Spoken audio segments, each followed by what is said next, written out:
Matt, you muted yourself. Uh-oh. Hello, everyone. Welcome to this week's edition of Victory Never Sleeps. It's good to talk to you guys again. We are now into the month of September. It came quicker than expected this year. So tonight, we're going to go through an interesting bit of lore because it is so fragmentary. One of the things that I think is, neat and fun to do with Svan and with you guys is go over these more obscure pieces of lore that other people don't often touch on and are largely unfamiliar with, and things that, likely Svan and myself probably haven't spent a lot of time on in a lot of years. It's one of those when you first read it, you go over these things, but they're easy to not pay attention to or to forget about or to, not make note of. So I think it's kind of cool to go over these.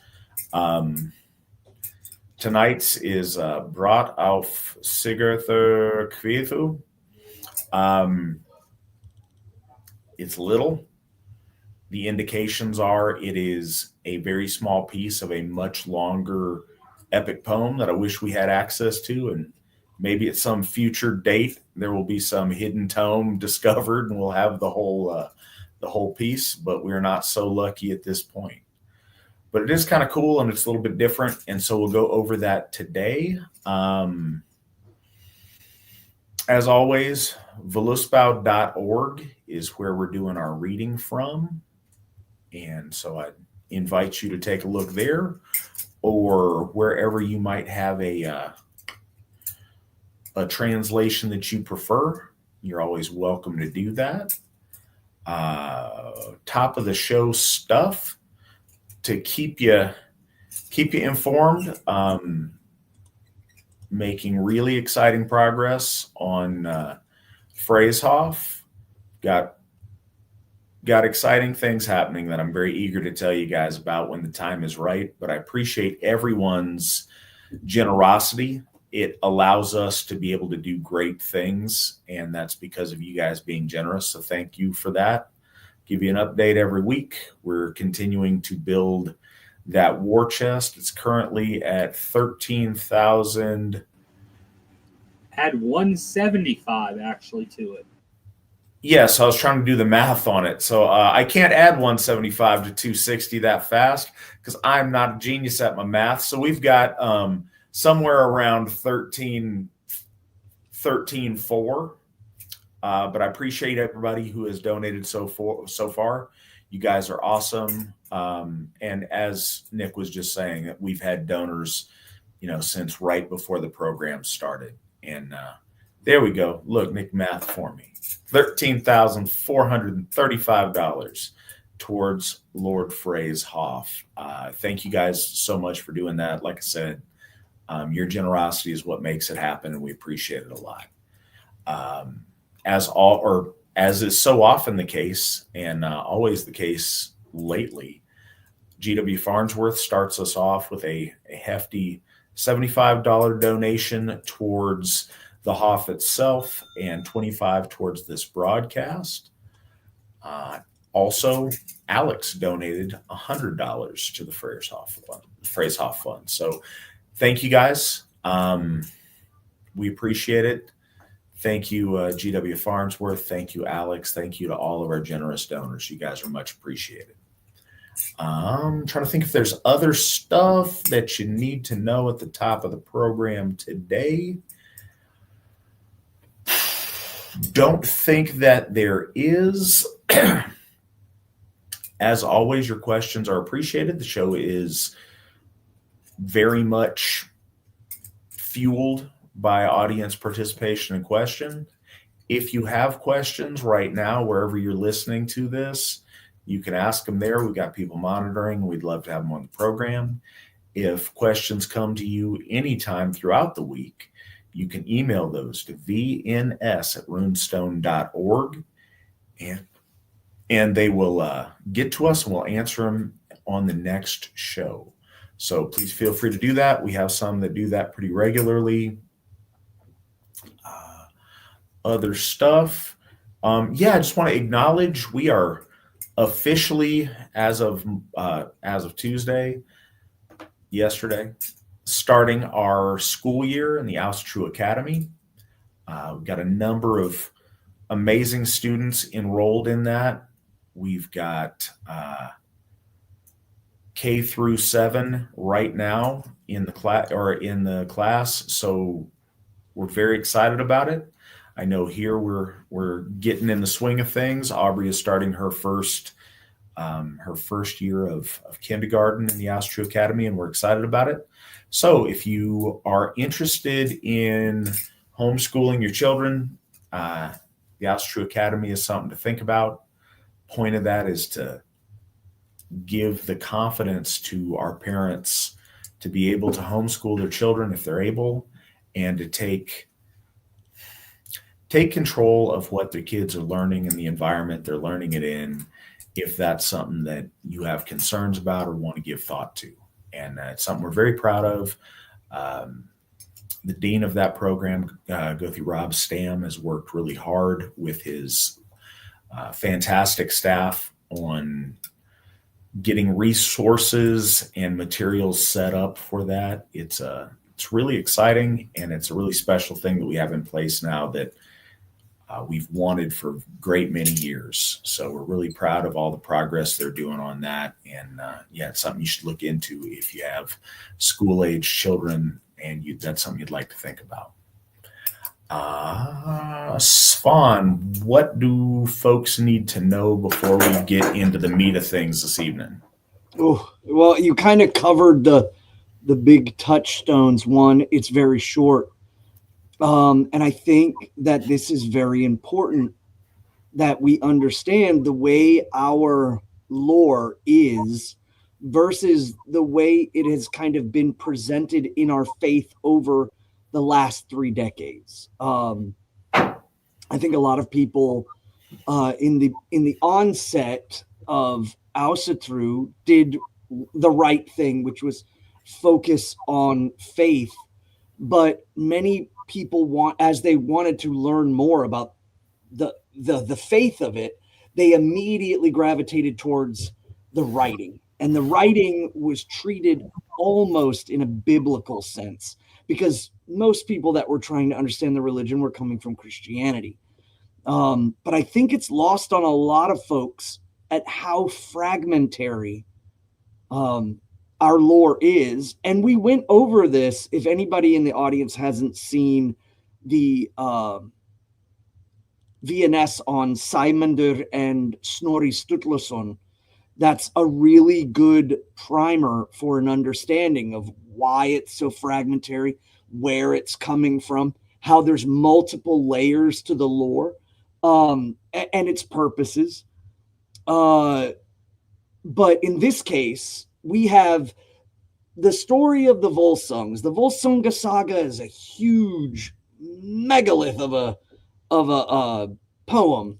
And then we have these kind of satellite, almost moon-like poems that are following it. And there's Fafnir's Maul. There's one from the dragon. There's one from the betrayer who tries to kill Sigurd after the dragon, but it's not necessarily from his point of view. It's just a hyper focus on that moment. And then the last one that we read was about the Valkyrie. So now this is the another one of those, and I don't want to say final, because now we're getting into such obscure ones that my knowledge, or at least my reading of them, I can't even remember the last time I read this one. And it's like, again, it's just more and more and more obscure. And even so much so in the Codex Regius, in the main corpus of our lore, there were spaces in between this poem, or what remains, and the poems I spoke of before about the dragon and about the betrayer and about the Valkyrie. So there's this leafed gap, and then this poem shows up. And most scholars believe that this is the tail end of a poem, and not the full source, just like you said. So it just really reemphasizes that our lore is very tattered. I'm thankful that most of the core of the stories of the gods is intact, but the stories of like Heimdall turning into a seal and fighting Loki for the necklace of Holy Freya, that's alluded to, that has little fragments. So there is so much lore that was lost between the year 1000 and the year 1200. And it's sad to say, but if we understand that, I think that we can build off of faith and have supplemental understanding like what we're doing. And I don't know, I mean, perhaps I'm just preaching to the choir in a sense, but that is what we're doing on these VNSs, is going over these obscure lores in order to look in and find faith elements, but we're not looking at the lore as some sort of biblical account of things. We're looking into why the hero archetype, why the mythic lord, the Aryan dragon slayer, and why all of these kind of bigger concepts were utilized, what made them popular, what the audience wanted to hear. All of these kind of, I guess, more macro touchstones versus deeply reading in and saying this means this absolutely, or what have you. Well, so there's plenty of things that are just true, but the thing about our faith is it takes a little bit of effort on our part, and to try to, I don't know, we're honest in the way we present it, and that's, I think, a real big difference. There's a inherent thing, and again, you've got, when we talk about religion, if you are a sincere practitioner of your faith, sometimes if you were to be making it up yourself, you could fix it to make it make more sense or to make it easier. But that's not what you do if you believe something is holy truth. So that's one of the things with, our Christian brothers and sisters. They believe that their work is specific, like directly word for word authored by their God. And so it makes that a really interesting challenge. Everybody else besides the Abrahamic faiths, that's not the case. It's a storehouse of stories and tales compiled by the elders of their folk over time, through experience, through revelation, and through inspiration. But there's never been the idea that Odin sat down and wrote the Eddas. And, we wouldn't present it that way because that's just not how it is. It does tell us what I think is,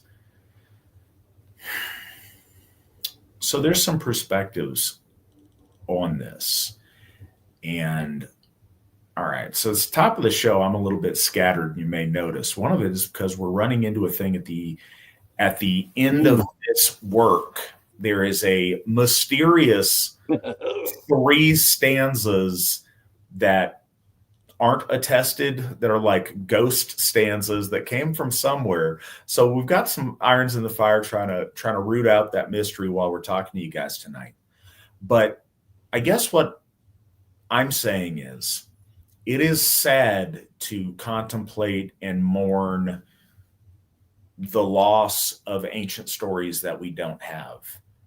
It's also exciting and enticing when we get the indication that there was stories that we don't know about, that there's more to learn, that our ancestors had, more information than we currently have. And one day we may find those things. One day there may be, in a vault somewhere, somebody's old manuscript that has additional fragments or pieces that we can put stuff together. One of the other things that's cool with even a fragmentary work like we have tonight, all of these different things, and I know it gets tedious to read all of these little fragments and pieces about the Volsunga saga, but it's such an important part of our lore. All of these little extra pieces put meat on the bone and add little details and elements and vectors of approach to this really important ur myth of our folk that's spawned so much over time and is clearly so culturally relevant. We get these little pieces, and and I say that, I don't want to overgeneralize. Some people are wired for different stuff. If you're somebody who is really into history or really into the lore, these little fragments are fun. They're exciting little morsels to discover. And ideally they, whet our curiosity to wonder, to know more, to contemplate more, and to have the exploration of those unknowns help lead us closer to a better understanding of our gods and goddesses. And that's what we're trying to do on here. So hopefully we can have that in mind as we go through it this evening. Svan, are you ready to take us into the poem, or do you have more to add? I was just going to give some context for everyone out there, especially if you didn't get a chance to watch the Volsunga Saga or any of the kind of orbiting poems. To give you context, everything that was focused around the dragon slaying moment of the orbiting poems, and ultimately that part of the Volsunga Saga. Now we jump to the very end, and a lot has happened. Sigurd has married his love, but was tricked into loving her, and thus broke his oath with the Valkyrie Brynhild. And then the Brynhild becomes antagonistic and convinces three brothers, or in particularly one, but he's already been shown to be a coward. So in his cowardice, he ends up shifting it over. So this is all around the death of Sigurd. And that's worth noting, because we suddenly jump from him slaying the dragon and getting the gold, and then riding up on the plateau and speaking to the Valkyrie, to his death. And that's, that front half of this poem could have had more, or we don't know. It just jumps from there to there. So, and I think the poem, or the poet, the people, whoever was had memorized this poem and was reciting it in Iceland and passing it down to other poets. There is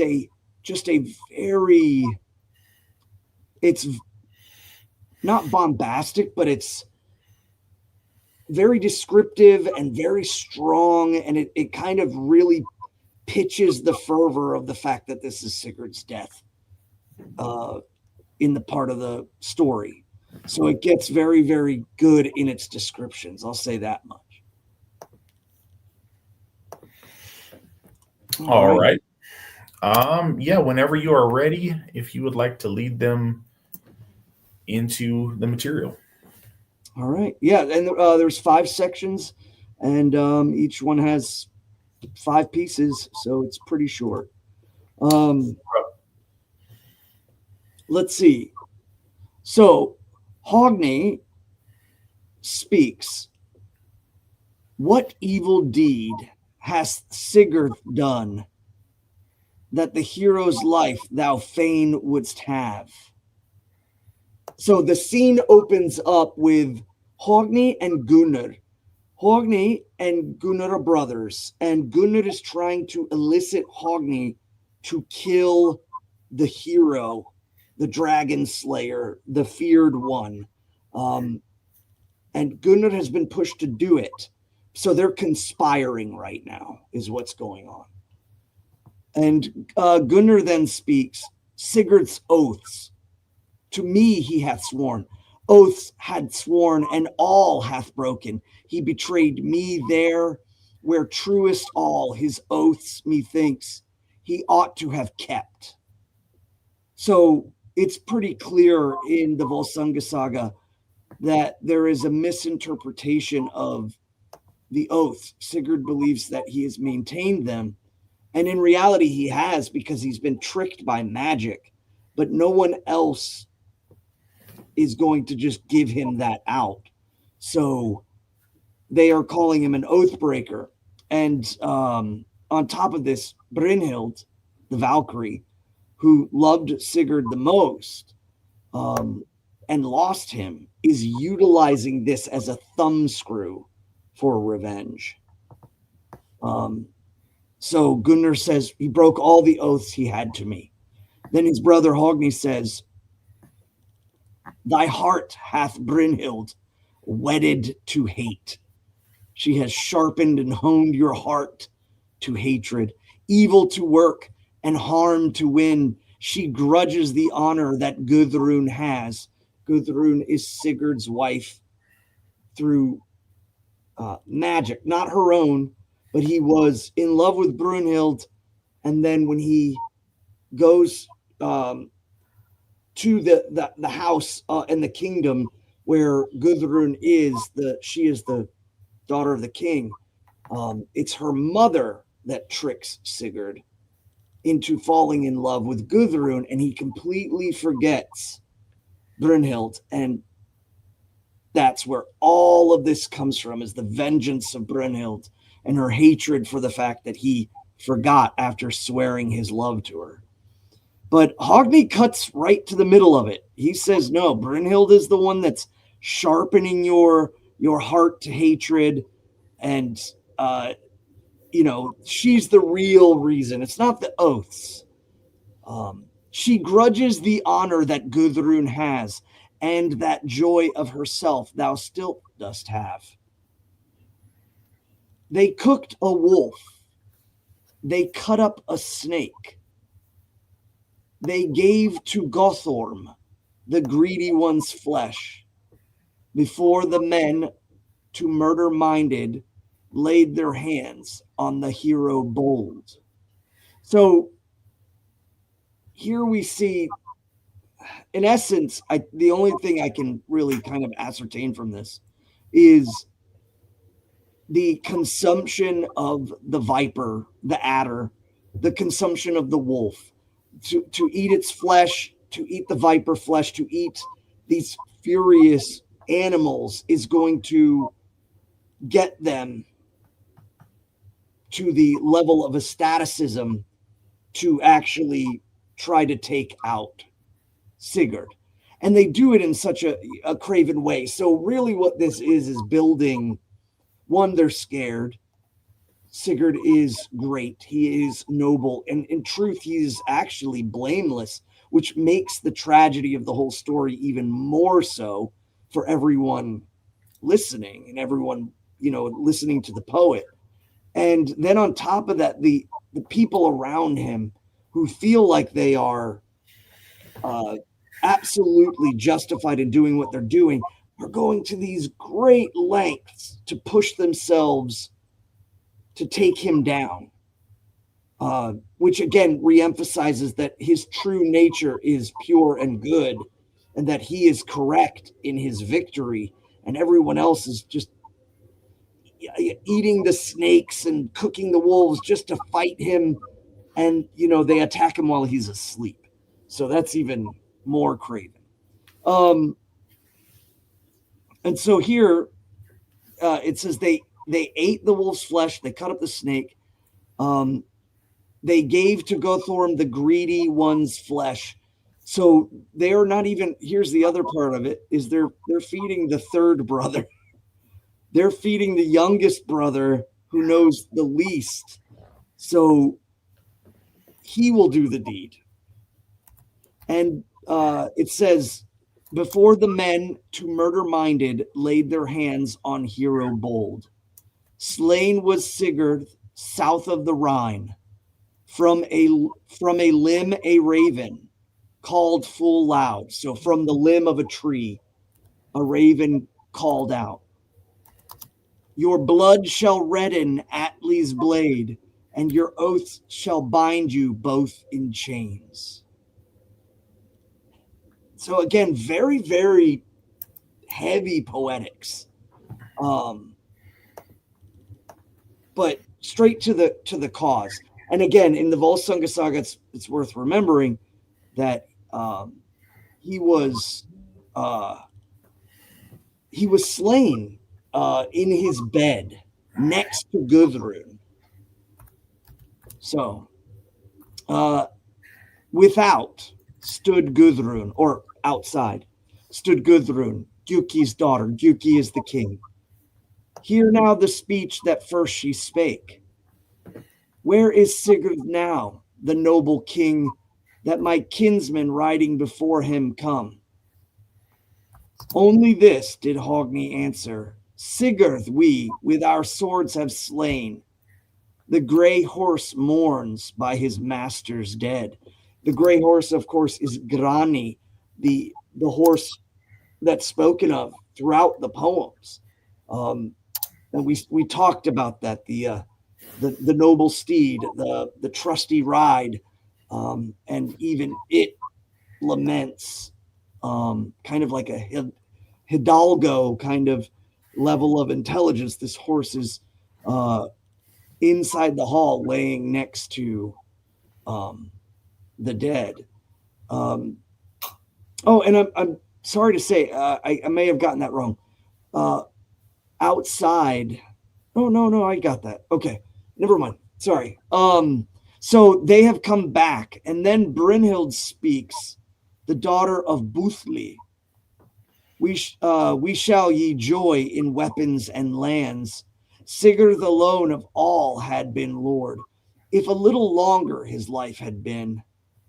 So they're going to cut up the spoils of his dominion.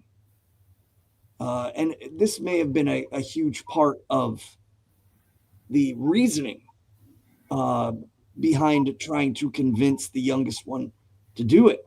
Not only was it about eating wolves and serpents and building up fury, but once he's gone, we'll all be able to share the lands that he once owned. In 9, it says, right were it not that so he should rule over Gjuki's wealth and the race of the Goths. 5 are the sons for the ruling the folk, and greedy of fight that he hath fathered. So this clearly puts Sigurd south of the Rhine and most likely east in the land of the Goths, but there's a complication to that. Sometimes the word Guten, there are 2 tribes, the Gutens, or the Goths, and the Teutons, or the Teutonic people, who have been generally used to describe the German people, especially from a Nordic perspective. However, when we talk about Atli and when we talk about Jormunrik or Ermanrik, clearly also in the Gothic or Gutenish sphere, this lets you know like just how far back this story goes. Migration period, Rome, if you will. So While we're breaking for a second, I want to acknowledge that Gilbert donated $150 to Freyshoff. Thank you so much, Gilbert. We appreciate it. Hail Freyr. Hail Freyr. Yeah, that an interesting thing too with Gilbert and Freyshoff that might be coming about in an interesting way. I won't go into it. I would like to go into it once you see the clear point, but of when we can press forward. But that's an interesting thing too. He is a good man. Good man. T-Dog, you're welcome. Yeah, what was that? Was that a part of the T-Dog thanks us for standing up for our people. Oh. Is that like what was the gentleman in Fayetteville? Oh, Soldier Slim? Soldier Slim, yeah. I have no idea. It was I have no idea. But yeah. You're welcome. We do what we can. At this point, on 10, the 10th stanza, Brynhild laughs, and the building echoed only once with all her heart. Long shall ye joy in the lands and men. Now we have slain the hero noble. So her hatred, her vengeance, her absolute just vile desire to kill Sigurd for saying that he loved her and then being the victim of sorcery and marrying Gudrun. Now she's like, finally, we'll be able to kind of divide the spoils, but really she doesn't care about that. She's just glad that because he broke his oath to her, he's dead. And I was just looking in the footnotes here. It says the Goths are a generic term for the German race, is kind of what I said, but the 5 sons, according to the Volsunga Saga, Sigurd only had one son, which is interesting, named Sigmund, who was killed by Brynhild. And so the 5-son comment is kind of interesting. And I wonder if they're talking about perhaps 5 separate tribes within the Goths. The Goths were not one people, but an amalgamation, very much like the Alemanni or the Suebi tribes. They were multiple tribes built up in and working together.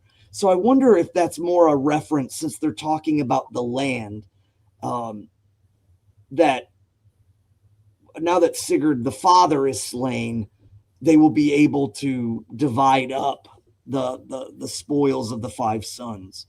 But this is written, this is the Gothic migration period is but like 300 to 500 AD. And this poem is written down in the 1200s. So that gives a testament to oral traditions being able to last that long, but we definitely lose details. So Brynhild laughs and the building echoed with her laughter. That is cold. And she rejoices in the slaying of Sigurd. Then Gudrun spoke, the daughter of Gjuki, much thou speakest in evil speech. And remember, for those that don't know, there is a constant conflict. And in essence, Gudrun is also blameless. Her mother was the one, when she saw Sigurd, the dragon slayer, she knew she would use all amounts of sorcery to make sure that her daughter married the dragon slayer. And in doing so, it messed everything up. And when Brynhild shows up, Gudrun and her are obviously not good together, but she consistently meets level to level with Brynhild as a kind of a feminine force, but she was ultimately relying on the fact that her husband would be able to come out on top no matter what kind of treachery was played against him. So now that it's been proven that that's not the case, it is Brynhild who is the source of that. And she is, again, a semi-magical character. So perhaps Gudrun just knows that this is just slightly out of her mortal hands. So Gudrun speaks, daughter of Gjuki, much thou speakest in evil speech. Accursed be Gunnar, Sigurd's killer. Vengeance shall come for his cruel heart. Early came the evening, and ale was then drunk, and among them long and loud they talked. They slumbered all when their beds they sought, but Gunnar alone was long awake. His feet were tossing. He talked to himself, and the slayer of hosts began to heed what the twain from the tree had told him then, the raven and the eagle, as home they rode. So now he's the raven and the eagle that are crowing out are the supernatural reminders of his deed. He feels or he tries to bolster himself in saying, he broke his oath first. He's an oath breaker. That's why I did it. But now, because there has always been an air of doubt, it's getting to him. And the eagle and the raven are, again, ghosts of the battlefield and the ones that fly over the corpses. And so he's hearing them, like when the raven cried out, and he knows that it's not quite.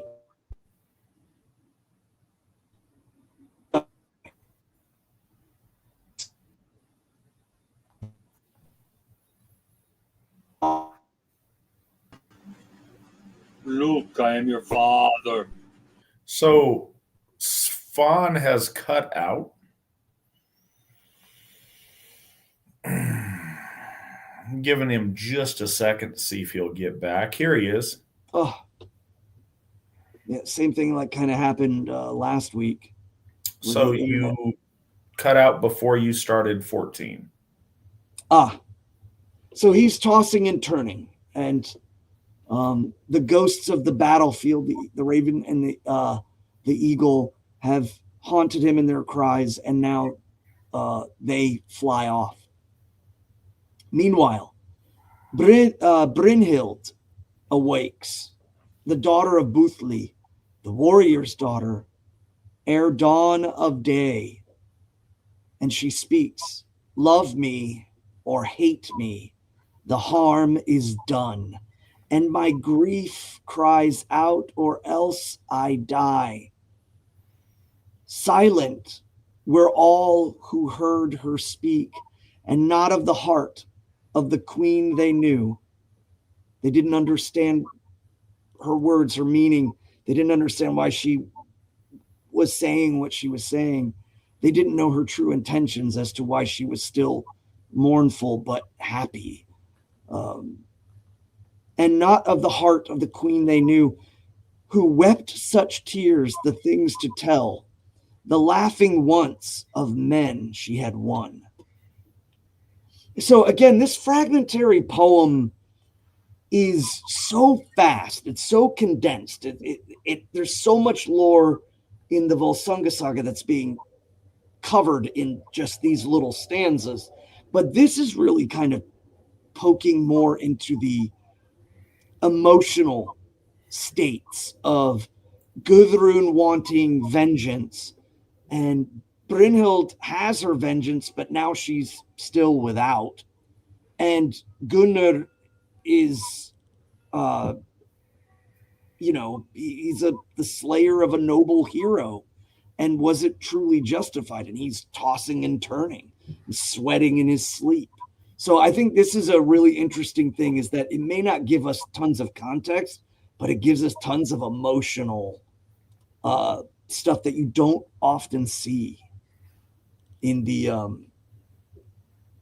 poems. So Brunhild speaks to Gunnar. Gunnar, I dreamed a dream full grim. In the hall were corpses. Cold was my bed, and ruler thou didst joyless ride, with fetters bound in the foeman's throng. So she sees the hall is filled with corpses. Somebody has invaded and killed everyone. And that he, being the leader now, is fettered by chains or ropes and riding upon the enemy's horses, like taken back like a war prisoner. Now, the next stanza, 17, if you're reading along on voluspow.org, which I always recommend anybody that's sitting in with us on these should be reading or looking at if they can, you'll notice that for the first two lines of verse 17, there are dots, and those are to show that there is a loss of the lines, smudges, weathering, what have you. So 17 immediately starts into the middle of a verse with utterly now your Niflung race, all shall die, your oaths ye have broken. So obviously the Niflung is the same as the Nibelungen race, the sons of the mist.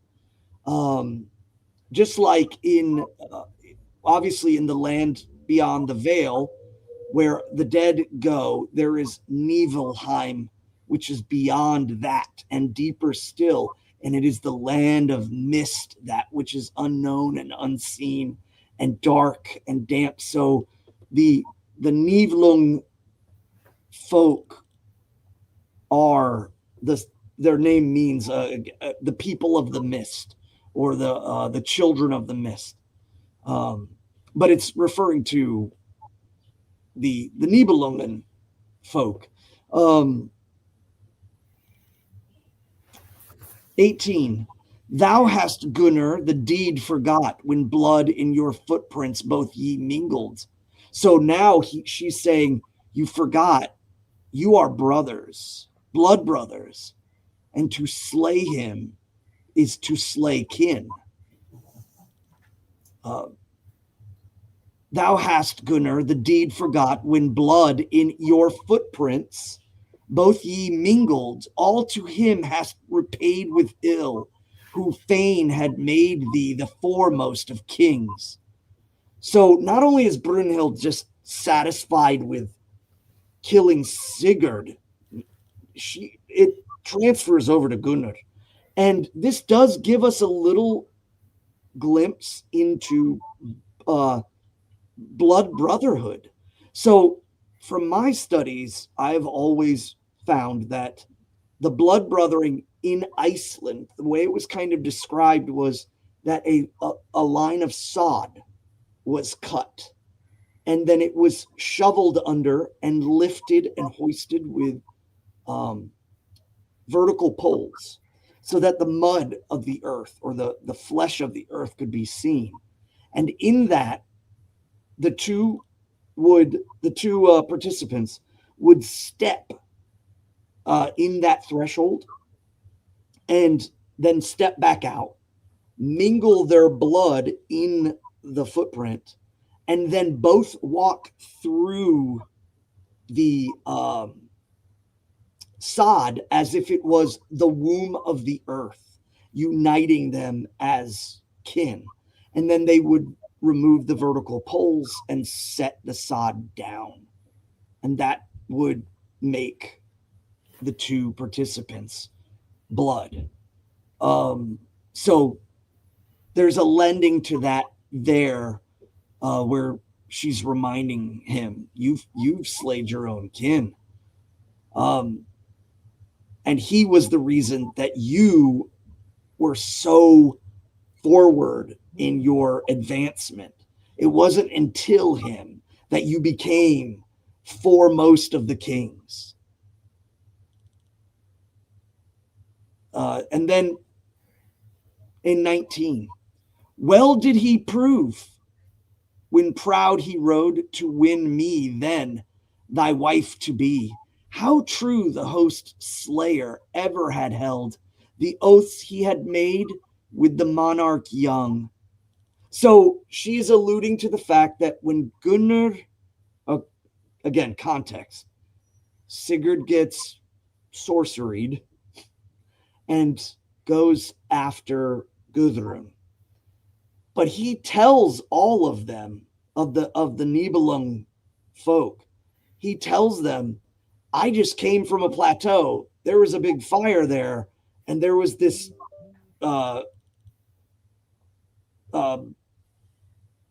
Valkyrie on top. So Gunnar then says, well, you got to take me to this Valkyrie. I'm gonna go there and I'm gonna marry her. And Sigurd's like, yeah, that would be great. I think she would, love to be wedded by someone, because I'm in love with your sister, Gudrun. And so it's not me, but you go. So they all go. And when Gunnar gets there and sees the fire, he chickens out. And he says, oh, my horse can't do it. He comes up with a lot of excuses and so on and so forth.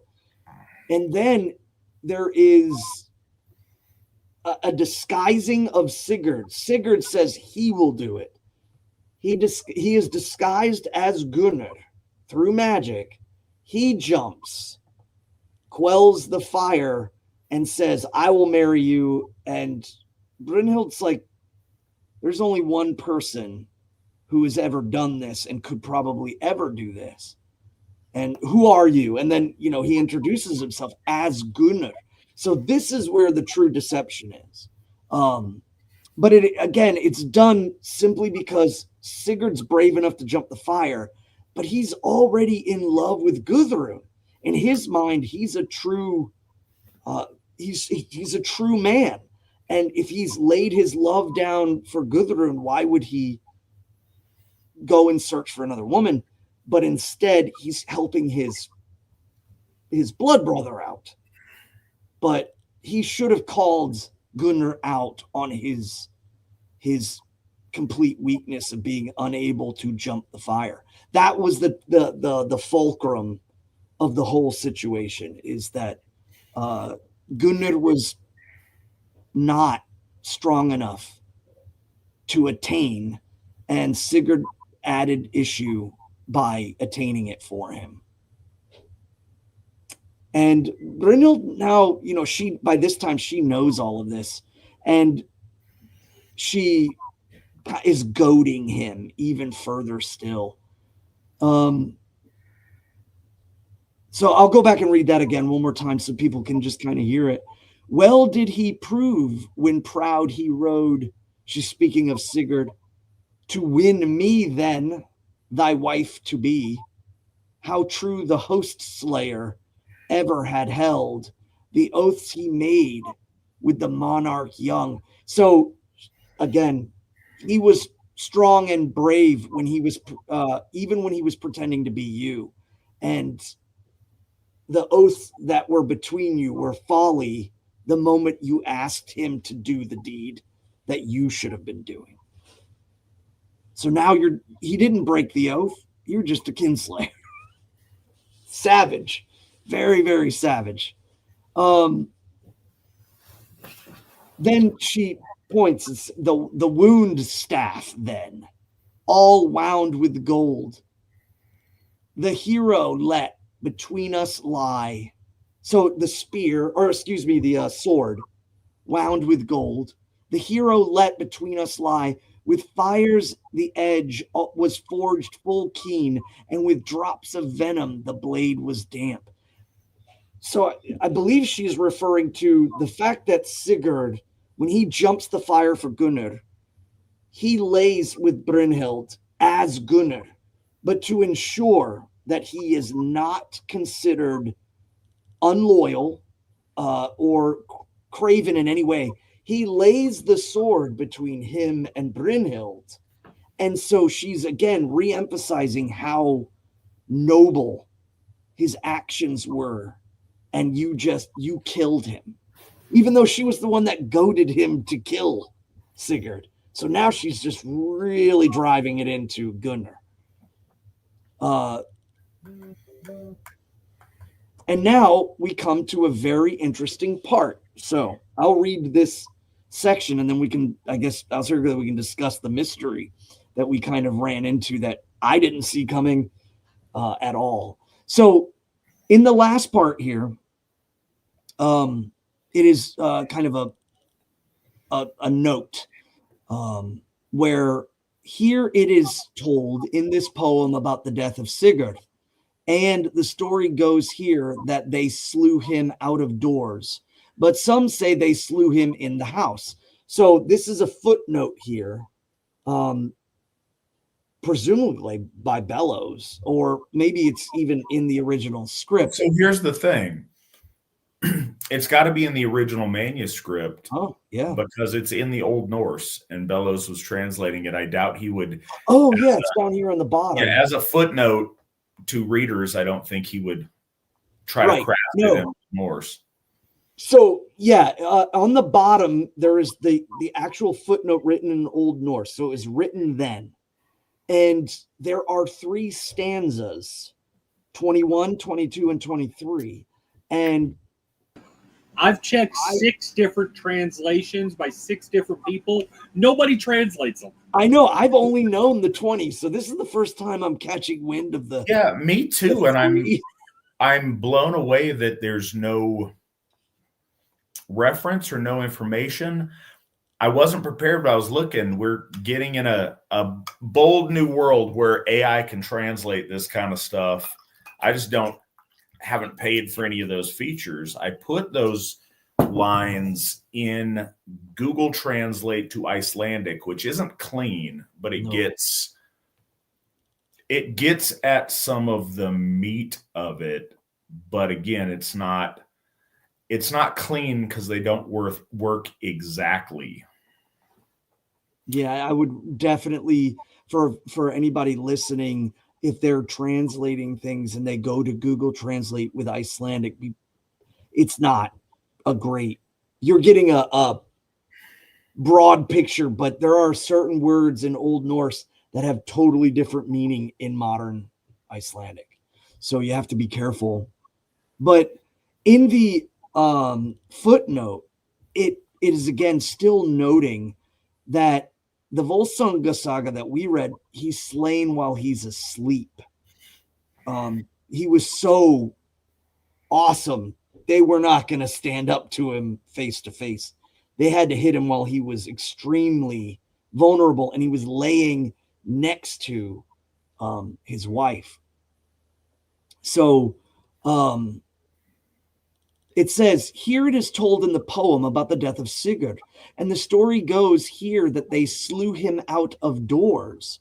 But some say they slew him in the house, on his bed, while he was sleeping. And that's the version we covered. But German men say that they killed him out of doors in the forest. And so it is told in the old Gudrun lay that Sigurd and Gjuki's sons had ridden to the council place, and that he was slain there. But in this they all agreed they had deceived him in his trust and fell upon him when he was laying down unprepared. So this even tells us that there might have been multiple points. And this happens, if you think about, perfect example, everyone's pretty much familiar with Hercules, but very few people realize there are like 3 deaths to Hercules in different ways. And that's because poets were taking story elements and going in different directions with them. And it's worth realizing that our stories happen, I would say, in the sense of there is the event, there is the reality, but by the 12th or the 1200s, there is so much myth and magic and everything placed upon it. Unlike a lot of Middle Eastern religions where because writing was such a core parallel that they read more like historic pieces with things sprinkled in, unless you go so far back, and then it kind of does the reversal. It's like a negative myth, a myth that grows bigger from people in the future, if you will, whereas ours grows bigger as it goes. And this is what we're reading, is that kind of the final growth of it. You'll notice that a lot when you look at Abrahamic faiths, and the Old Testament is, started as oral traditions, and then you look at Babylonian myths and see the Epic of Gilgamesh and how much it influenced Jewish storytelling, and you realize that the writings of the Old Testament were from a future date. They were writing backwards and solidifying it and kind of making it whole, whereas in oral traditions the story grows as the people grow, and then it moves throughout and carries history, but also myth, legend, concept, and all of these things. So it's an interesting difference between the two. So either way, they fell upon him while he was laying down, because that's ultimately the point, is that Sigurd is the noble warrior. Sigurd is the paragon. And there was no way that the three brothers of Gjuki, who is Gudrun's father, and her mother seduces Sigurd to falling in love with her daughter, so that way that secures that. And then the three brothers are always kind of living in his shadow. And then Brynhild is attained under nefarious ways, and she ends up being quite literally a Nornir of fate amongst all of them, and causing their deaths in a way. All very interesting, and it's worth considering perhaps that ultimately all of this was already foreseen by the very one who put Brynhild to sleep. And so this brings me to one other point, that the stories of Lord Odin filling his hall with those he chooses is a very strong thing in all of our stories, is that Lord Odin wants this noble warrior in his hall. And so he makes sure that all of these things lead towards the slaying, and then him being able to take him when he wants him. And we don't know if this is added on later as a concept that Icelanders and Nords of the later period all felt that their ancestors could only go to the heavenly realm if they were slain in battle. We clearly see that over and over and over again. So it could be that they're eliciting this trope over and over, or it is simply just the case of taking a fruit at its ripest moment. But this all culminates really in the Volsunga saga, with Lord Odin being present, he places the sword, he guides Sigurd's father. Then Sigurd is taken, and the sword again leads him to kill the dragon. And then by killing the dragon, he meets Brynhild. And then by meeting Brynhild, he meets Gjuki, the king, who has the 3 sons and the daughter. And it's just an epic kind of thing. And I don't necessarily think that this isn't like a Job kind of situation where Lord Odin is punishing Sigurd. No, I think in actuality, he highly bet on the noble heart of Sigurd.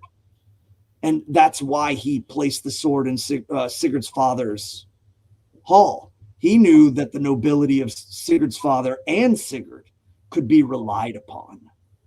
And in sowing this crazy weaving, so much was brought out, like the true nature of Brynhild. He punished her for stepping outside of his credence, which seems like kind of an overreaction or a kind, but he puts her to sleep.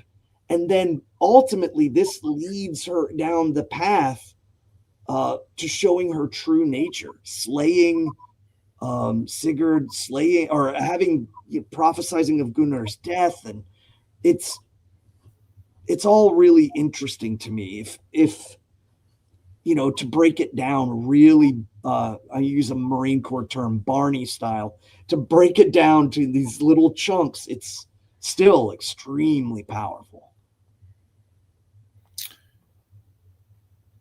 So, all right. First, if I could use the restroom, I don't know if you had any advancements on that. No, go ahead. Okay. Take care of your needs. Nick, thank you. Nick donated $15 to Freyshoff. Much appreciated.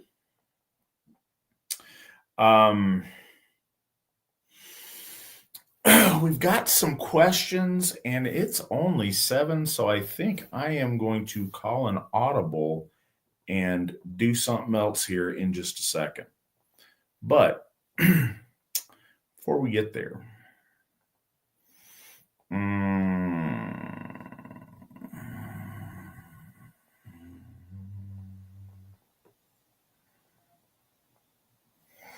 all right.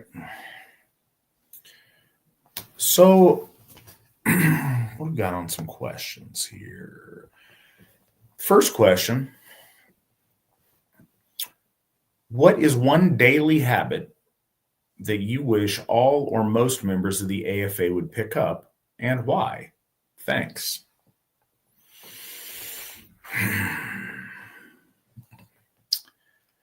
That is a hard question because I think there is many.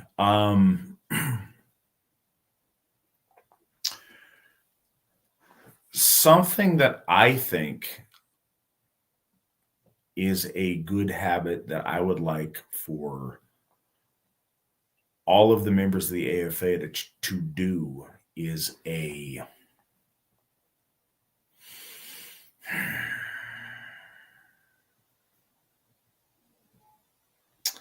all right. I don't want to put it. I think a check-in with themselves before the gods at their altar on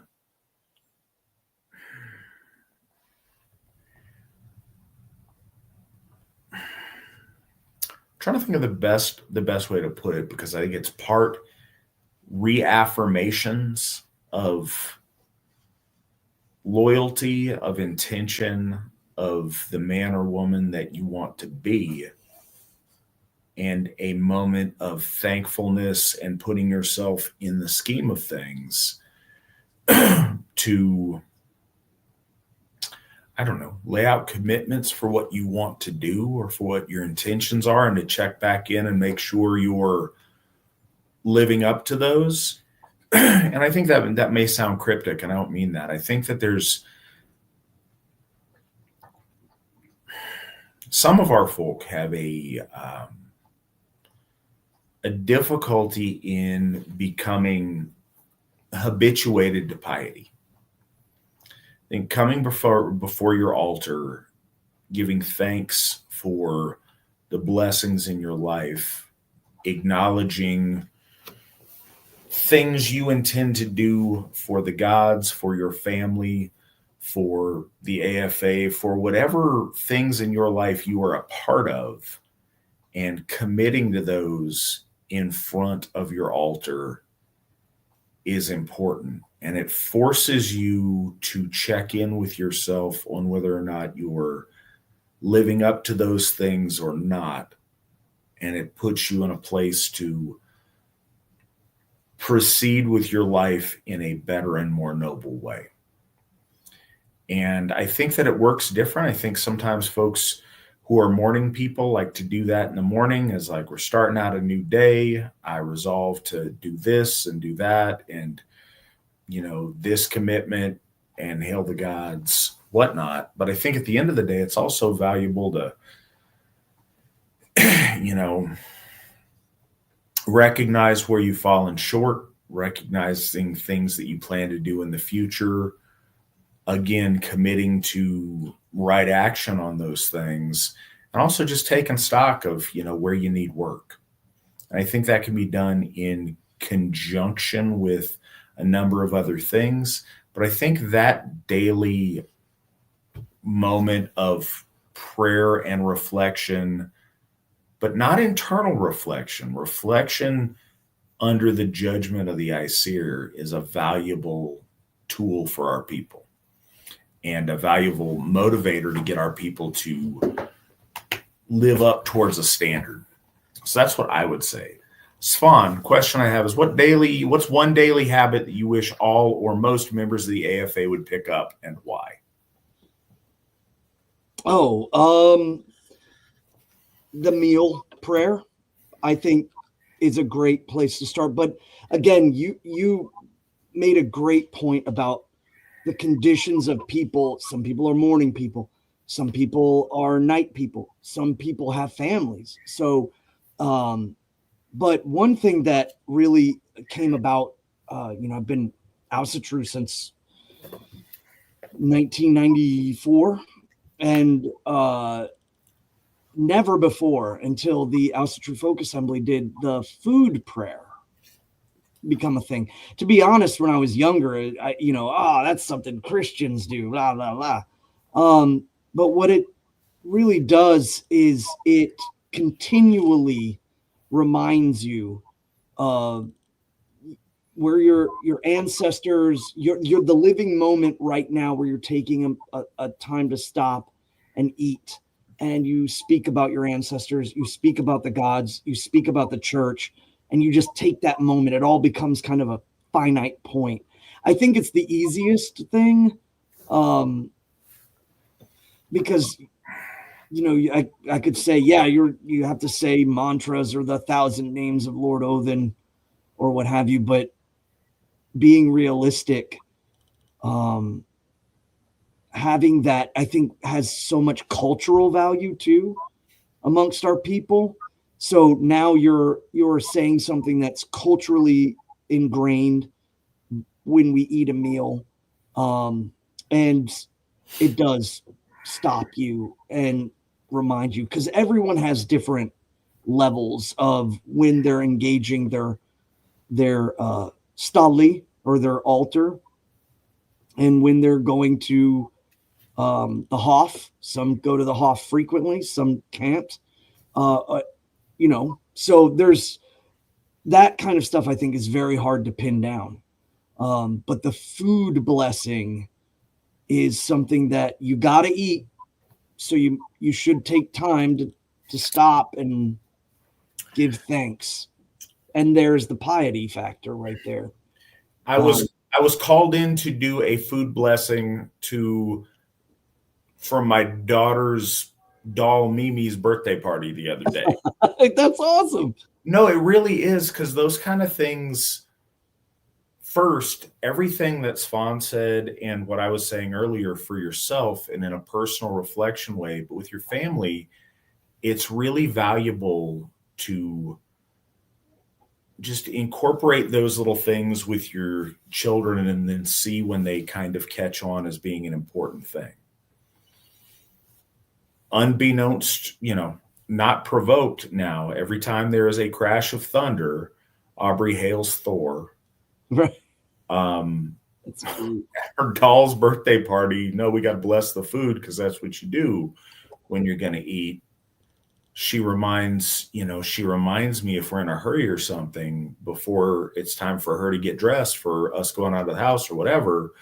No, we need to go do our prayers first.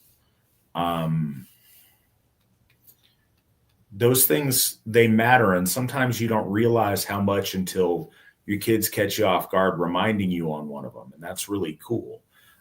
So yeah, those habits I think are really important, and they realign you with things. It's easy to get distracted by all the different stimulus and stresses of life around us. But it's really beneficial to come back to a place of piety and check in that way at least once a day, I'd say. I wanted to bring up something that happened in the Gothar class as well. Oh, you're drinking from the horn. So the Gothar class, we were looking into just nomenclatures of things like the Stalli and the Horker and the Ve and the Hof. And I was looking for it just when you were talking and I couldn't find it. The Saga states that the man of the house was laying before the gods in the room, they were in front of him, and he was laying down before them, and that's when his opponent chose to attack him. But one of the key factors of that is it shows a physical part where he was kneeling, most likely maybe in meditation or some sort of state where he was laying down. Now, the way they make it sound, because again, translations, it's like in English, it sounds like he's just laying flat, like face down on the earth in front of the gods. And I'm not saying, that's another thing we got to get away from is it's written down that these Icelanders in this fjord did this festival at this time of the year. So that means we have to do it because that's what all our ancestors were doing. But it did show that giving deference. Well, absolutely. And I want to mention a couple of things that are going on in the chat before I get to some more questions. Oh, yeah. So, I forget who asked or whatever. Major Hicks, that there's we're not presenting a clear doctrine, and we're really not on this episode. That's one of the things. We're examining a really obscure fragment of our lore that's kind of a point of interest for us. But what somebody suggested, and I'd like Nick to link in the chat if he could. The Trulogmal? Is the Trulogmal. Sometimes, because the nature of our faith, as with many indigenous faiths, is much less clearly laid out in like a Bible or a Quran, and it's much more a orally transmitted understanding of our faith. I wanted to put in a document what are the core tenets of what we believe, and the bare bones for us to reflect to and recenter on, but also for people new to Asatru or curious to look and see what are the foundational teachings of the Asatru Folk Assembly. So that is done in the most concise way that we knew how to try to present those. So please take a look at that. And I think that may get more to the core of some of the questions that you might have, or that any new person, or perhaps somebody's been around for a while that just wonders where the AFA is at with certain things. That might clear that up in a really good way. And then the other question is, kind of a clarity about let me think how it's asked. And thank you very much for mentioning these things in the chat, because when so many of us do this, so often we're on episode 165. We take some things for granted that we've covered in previous episodes, and we don't always realize we have first-time listeners on every show. So it's always worth repeating certain things. And the next thing is Loki is like Satan in question mark. Well, so first, yes, absolutely. I'm not going to do the thing. No, yes, 100% you're right. Absolutely. That makes sense. And as a point of familiarity, sure. Point of familiarity, yes. There are a lot of differences. Loki is not Satan. They're two completely unrelated religions. But yeah, Loki is the bad guy. In Judeo-Christian mythology, Satan is the adversary, and in a lot of, again, by the medieval period in Europe, in medieval European Christianity, which is not very biblical, Satan becomes this horned, like, monster that rules the underworld with his, like, he's super swole with his pitchfork and whatever else. And that's its own post-biblical mythos about that. But in the Bible, he's almost like a opposing counsel in some kind of courtroom thing. He's like the shady opposing counsel guy. And it's a little, again, those people relate to that in a way that we don't. Loki is treacherous and always scheming, and it does relate to the bit of lore that we read tonight.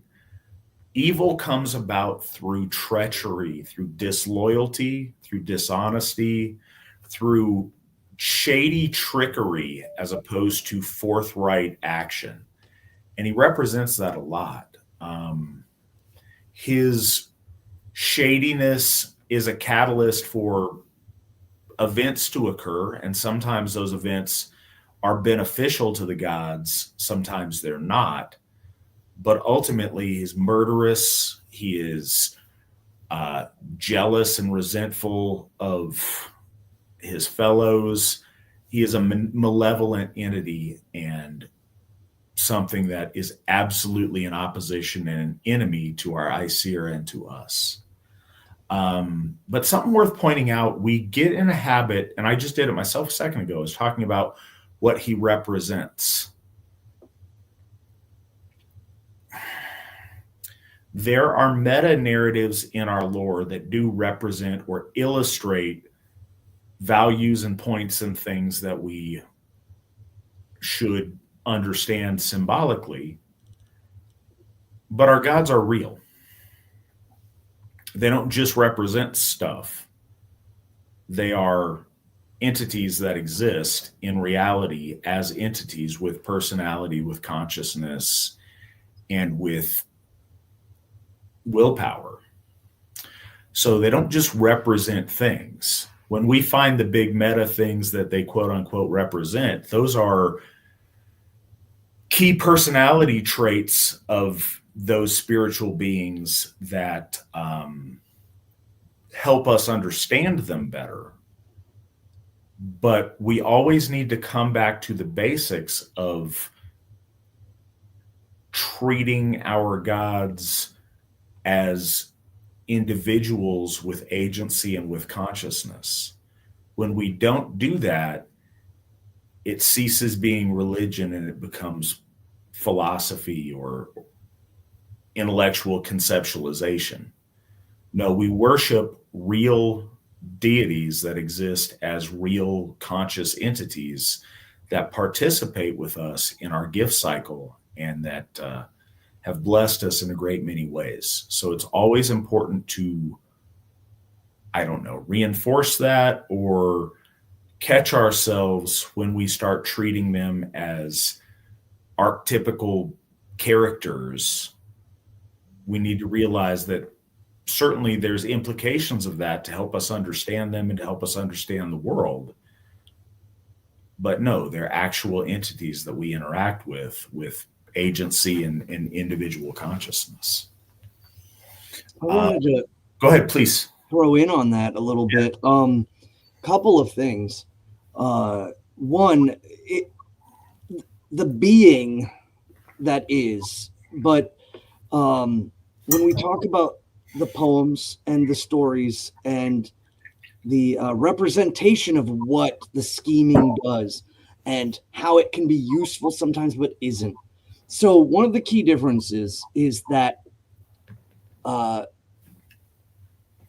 it's worth bearing in mind that Satan was not fully introduced as a concept amongst the Abrahamic faiths until Job and Zechariah.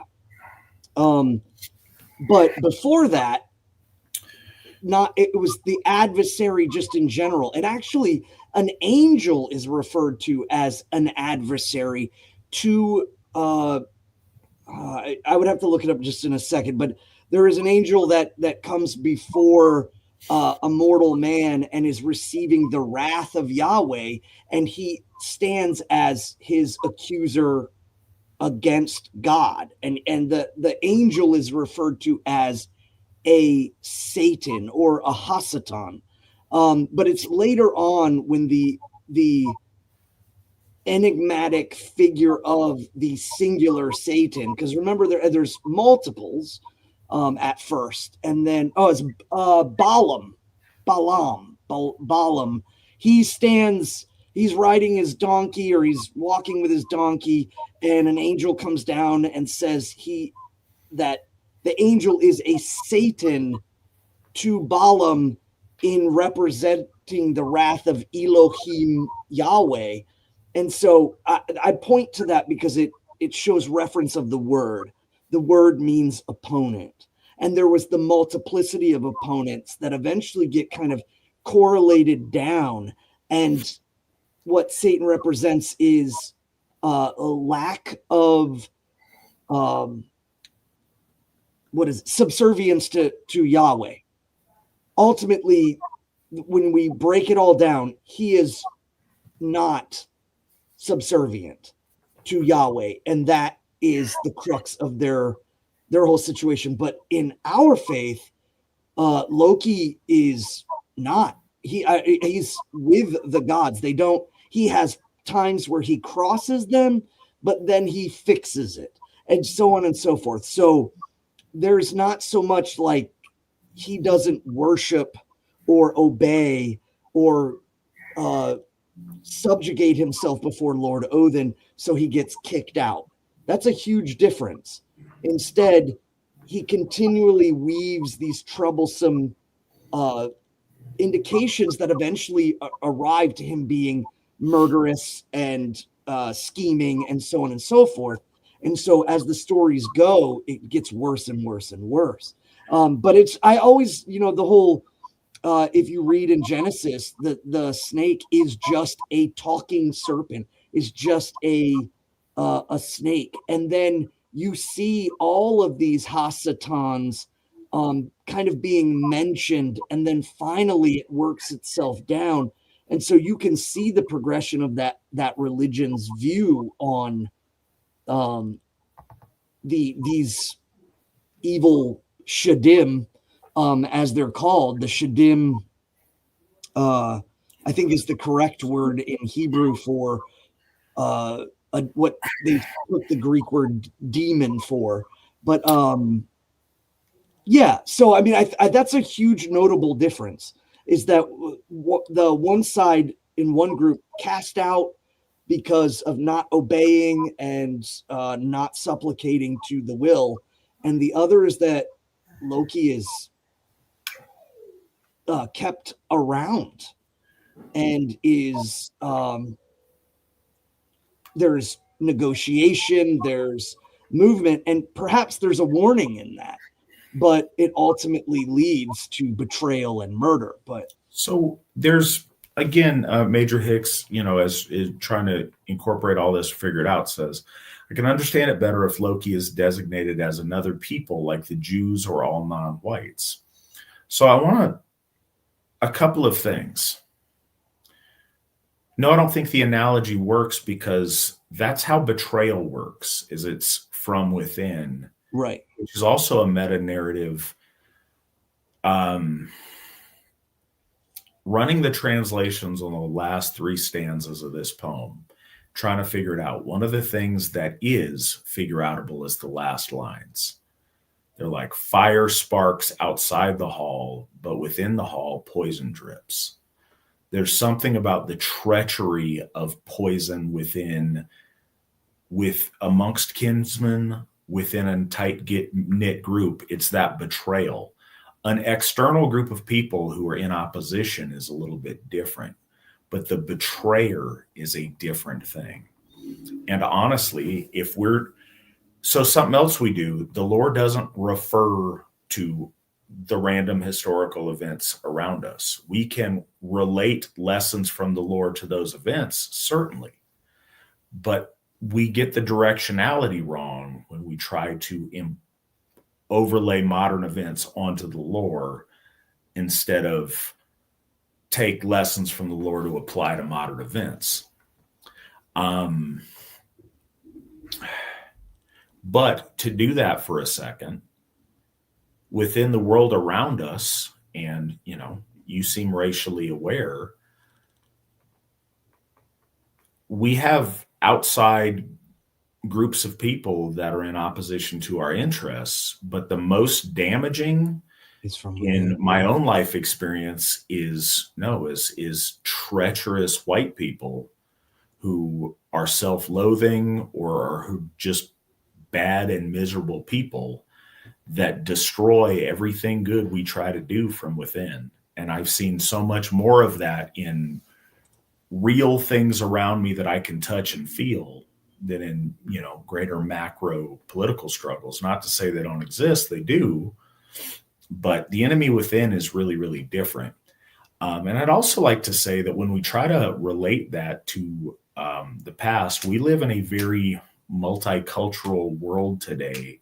So struggles between racial groups are very front and center in our consciousness. In our ancestors' world, that didn't exist. Most of our ancestors lived their whole life without ever encountering somebody who's not another white person. That just wasn't the world that they lived in. The world of our lore didn't speak about racial conflicts of, Blacks or Asians or Middle Easterners. That wasn't relevant to our ancestors. They didn't encounter those people. At most, it talked about, the Sami, or, in one passage about Skraelings when they went to North America and encountered a different group of people. That just wasn't a thing. And that's not a political statement. That's not a stance. It's just a historical reality that was not something that occurred to most of our ancestors. Oh, yes, except for all the Black Vikings and Cheddar Man and the random Black dude at the Battle of Hastings. Yeah, in any time. Yes, the BBC is wild with their mingling of things, and that's really kind of an affront to learning and knowledge in general, and I hope it doesn't pollute our children. But yeah, I just wanted to put that out there because I think it's important. So we have a couple of other things to get to this evening that people have asked. Trent wants to know, Altair Gothi and Witan Svan, good evening. For each of you, is there an AFA hero that inspires you more than the others? Svan, is there one of our heroes that inspires you more than others? Yeah, it's kind of a toss up, but I would say one more so than the other simply because I know more about one than the other. Alexander Rudd Mills is my number 2, simply because of the advancements that he was doing in his time, making the Anglican Church of Odin in Australia. This is just so far ahead. And reading his book and being able to see his poems and calling the problems out from way ahead. But the outside of that, I think my number 1 is Olver of Egvir. To me, he represents something.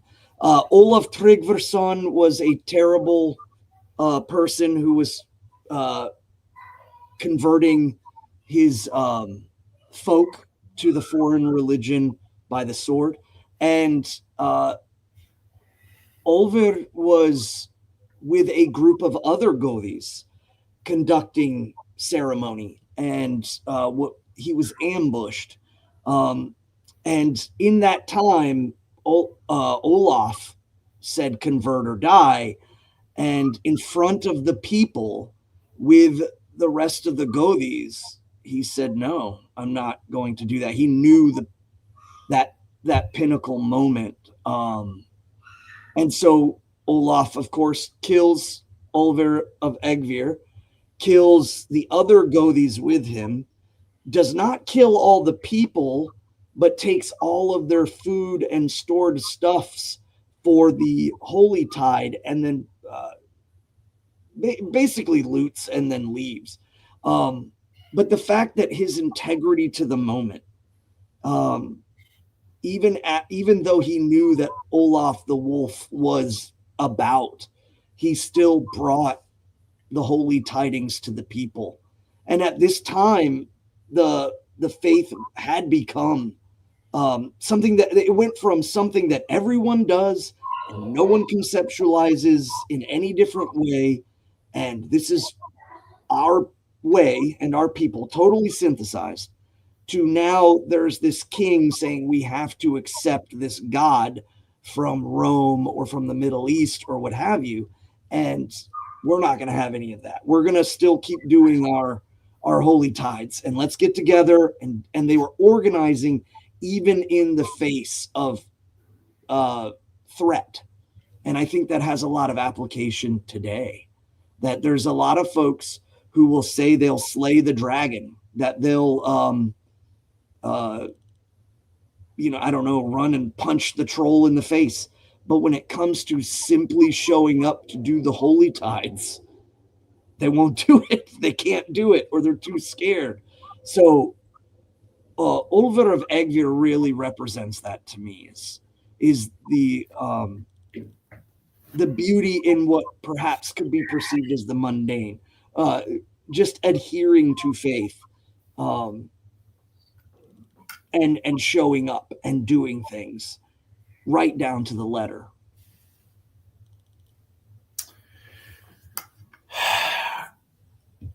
So any of these, like, what's your favorite? This is really hard for me because I overanalyze and I overthink stuff. So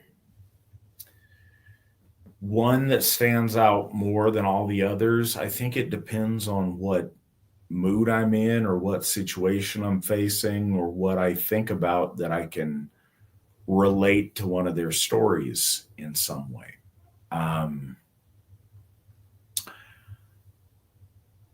There are a couple, and I will just mention a couple. So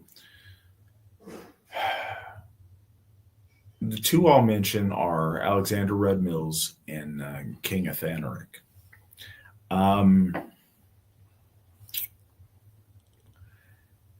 Yes, everything's Fawn was saying, but like really in a very specific way. Alexander Rudd Mills was the first person to do this in modern times without no LARP, no nothing. Like he was. Yeah, and I don't even want to criticize the LARP thing, but like, because I again, I don't fault ritual vestments. There's a time and a place for the officiant to wear something, and I don't think a tunic is a horrible thing. I think that what the Alsherjar Gothar of the Asatru wear is completely reasonable as a modern religious garment. I don't have a problem with that at all. But there's a need that many others have felt to play dress up, to do some kind of historical reenactment, to pretend they're of a different time or of a different place, to somehow connect themselves, or to be some kind of an eccentric. So, and this isn't to take away from anybody. These are different stages that people had to go through, and I don't fault that. And, you know, if you're dressing up because it's cool, that's one thing. But if it's because that's some kind of an element to, we deal a lot with our people only conceiving of our faith in a Viking context, as if our gods and Asatru only exists between 750 and 1000 in Scandinavia. And that's not the case at all. And so there is a need that people have to conform to that, or that's a thing that a lot of people deal with. And it's not something, or there's another way to where there's extremely eccentric people doing spooky mystical stuff. So, like, for example, contemporaries of those that preceded Alexander Red Mills, we have Meister von List. And again, he's wearing the floppy hat, and he's got this air of a mystic about him. And that's not to criticize him, but what was kind of and there's a lot of right ways to do this, but what stands out to me a lot is Red Mills and his congregants look like regular, dignified white people of their time doing something normal. It wasn't that they had to be someone different or do something other. They could show up in dresses and suits of the day that would be completely appropriate at any other religious service. And they could do that and worship our gods in a purely modern context without going through that period of historicity. But from day one, no, this is completely real, normal, now, and contemporary. Now, I love history. So, I mean, I'm not saying that's the only way it should be done or whatever, but I do think it's really impressive that they didn't go through that. And they approached our gods as men and women of, you know, the early 20th century without any pretense of anything else. And I find that beautiful. I find that openness and that straightforward presentation to be something beautiful and inspirational. So Alexander Red Mills is really important to me in that regard. And then King Athanaric, I think one of the reasons early on, it's exciting because we don't talk about the Goths much. He was inspirational in the fact that so many of our people are on the losing end of a struggle with Christianity, and they're valiant in their fight. And we honor them in literally putting their lives on the altar of our gods. So take nothing away from that, but it's cool and inspirational to see someone who saw it coming and took a stand and heroically enforced our faith and triumphantly stood for our gods and was able to take a stand against his own countrymen when necessary, against the encroachment, because he saw it coming and he took the necessary steps. And there is a wisdom in that and a power in that that I think comes from Athanaric and echoes through the ages in a different way. And so he's always been very inspirational to me. And he was a figure that I learned about early on in my discovery of Asatru, or my coming home to Asatru, rather. And so that's always stood out to me, and he's always been very inspirational to me. What does the dragon represent? Dinosaur? Question mark. Svan, talk about dragons and dinosaurs and Fafnir in specific.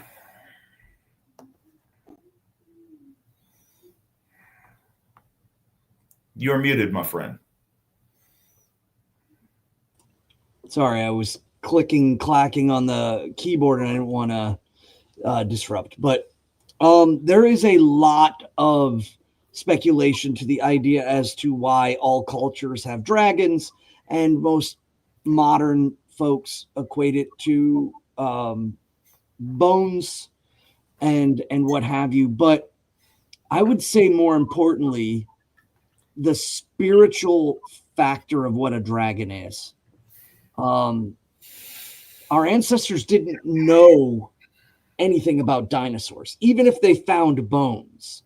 But they find these bones with teeth and so on and so forth. But they know what a dragon is, and that what the dragon is, the spiritual entity of a dragon, and what it consistently has across the Aryan people versus, say, the Oriental or the future Mesoamericans, or in Africa, or what have you.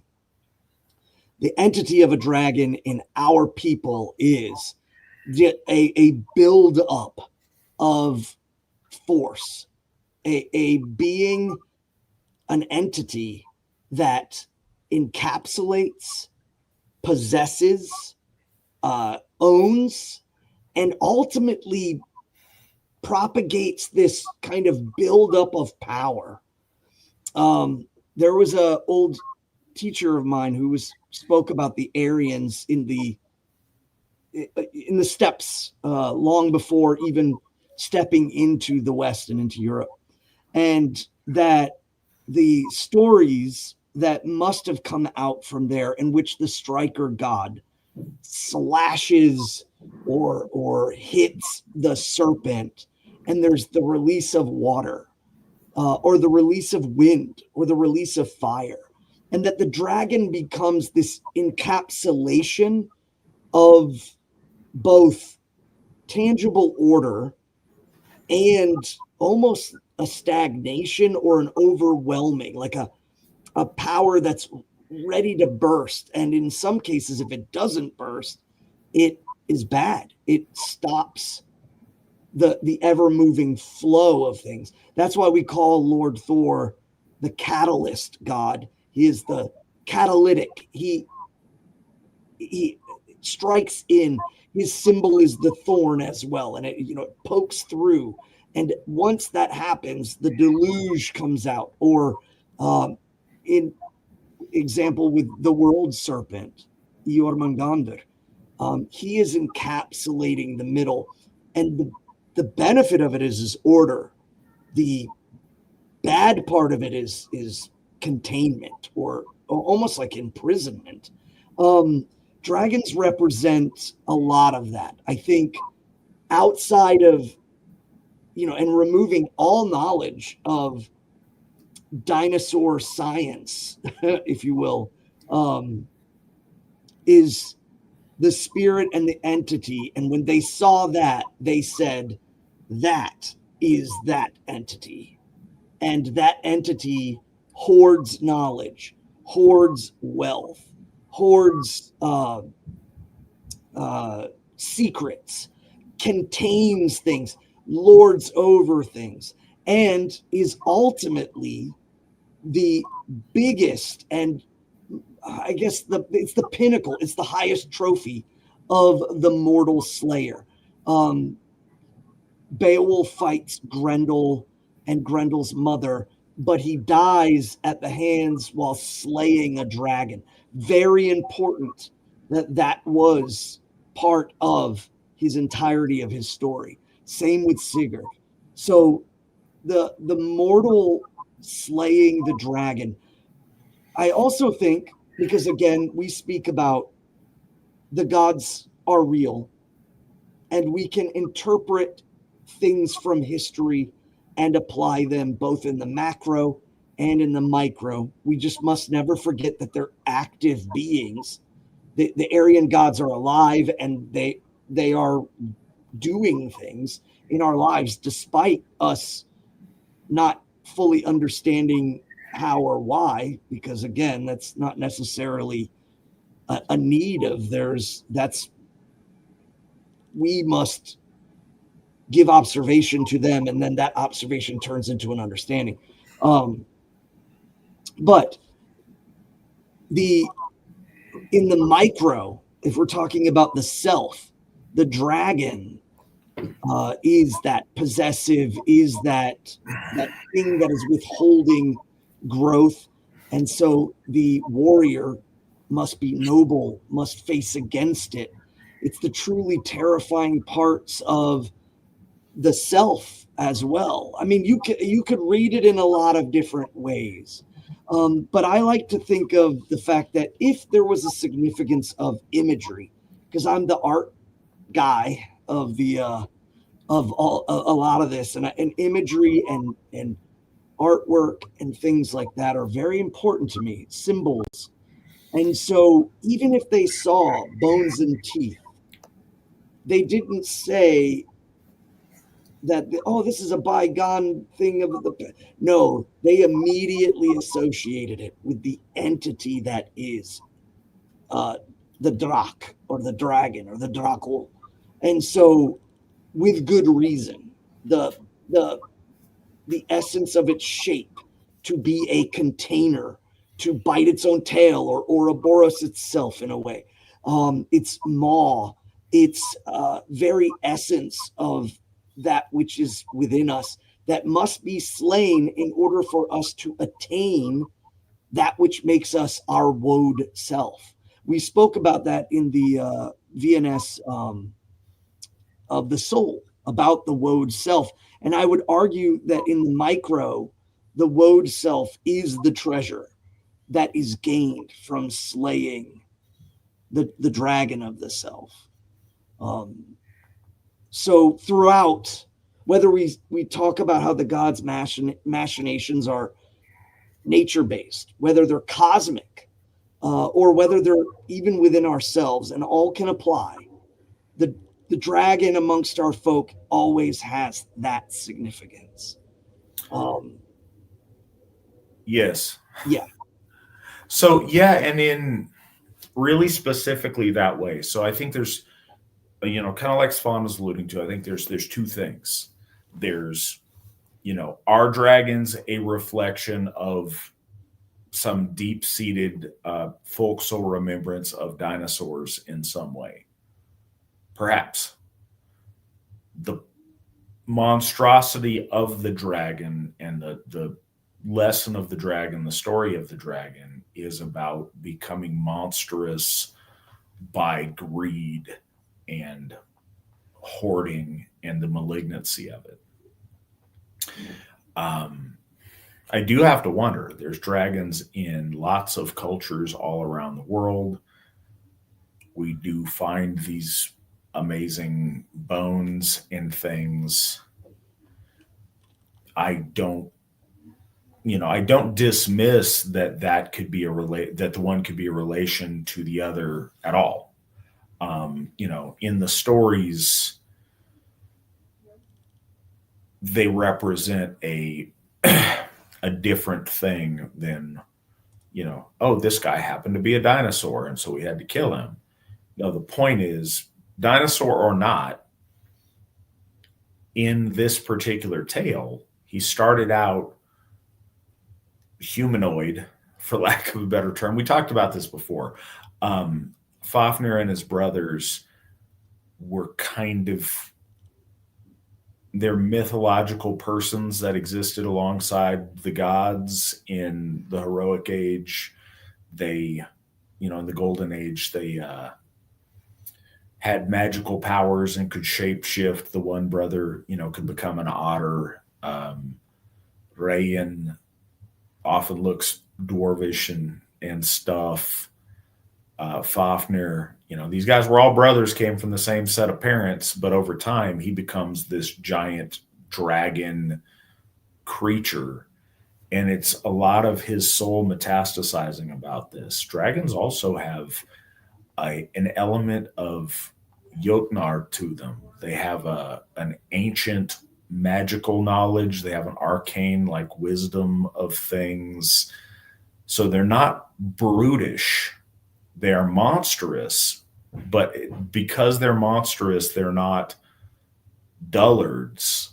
They're magically potent. They're wells of ancient wisdom and things. There's a lot there that speaks of, I think in a meta way, speaks of the metastasized chthonic forces of the primal and the underneath and the sub intellectual. But there's some stuff to that. So yeah,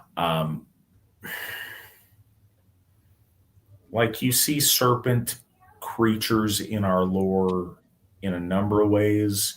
You see them in the art in a lot of ways, and I think we would be dishonest if we didn't say one of the reasons I think they're in the art as much as they are is they lend themselves to a weaving pattern easier than other creatures. But it is a common thing, and the idea of the astral, the consciousness, the heroic succeeding over the purely chthonic, purely primal, purely instinctual speaks a lot towards the noble nature of the Aryan soul. That nobility shines through and it overcomes the monsters of the deep. And I think that's an important theme throughout. Something not talked about here, but it was something kind of asked in a different context of me earlier, and something I'd like us to touch on is the symbology of birds and what birds represent in our lore. The question came to me specifically in the form of swans and swan representation as like the Valkyrie and other swan references. But birds play an important role in a lot of our lore, and specifically the understanding of bird song. It plays a role in the Volsunga cycle.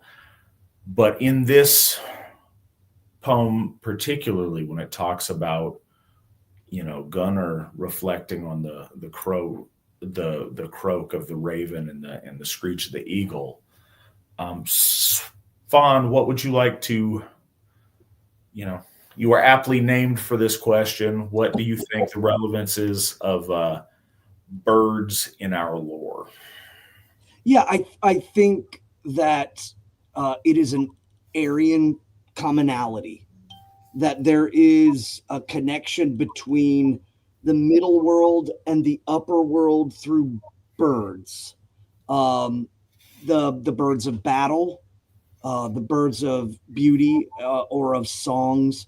I think they're connected to Lielselfheim and the heavenly realm. The idea of even the iconography of wings on the helmet and the idea of the mind being elevated into the upper realm, the realm above. Our ancestors thought that the gods lived in the center place above on the mountains of heaven. That didn't need to even have necessarily a literal geographic spot. It was that the gods were in the center and above, and the birds were of the above. And so birds intrinsically become symbolic with all of the heavenly components. And so a swan, especially with its beauty of the white feathers and also its ferociousness. A lot of people don't realize that swans Yeah, people think that geese are terrifying and swans are actually way worse. So this symbolic connection of like the maidens of Lord Odin in swan skin, and I spoke about that too. There is a lot of Aryan crossover. Germanic Aryans will pull from Slavic Aryans or from Gaulish Aryans, and I can't even map out how it exactly happens, but we see the story of the Slavs. They have Svaurog, and they have Perun, the striker, and Veles is the wizard, and he turns into a serpent, a dragon, and when he fights Perun, he is broken and the rains fall. That's very reminiscent to Lord Odin and Lord Thor having their verbal battle on the river. Same with the Selkies, of the Gaulish island folk, and the idea of being able to remove the skin. And you clearly see some crossovers there with the capturing of the Valkyries when they're outside of their swan skins.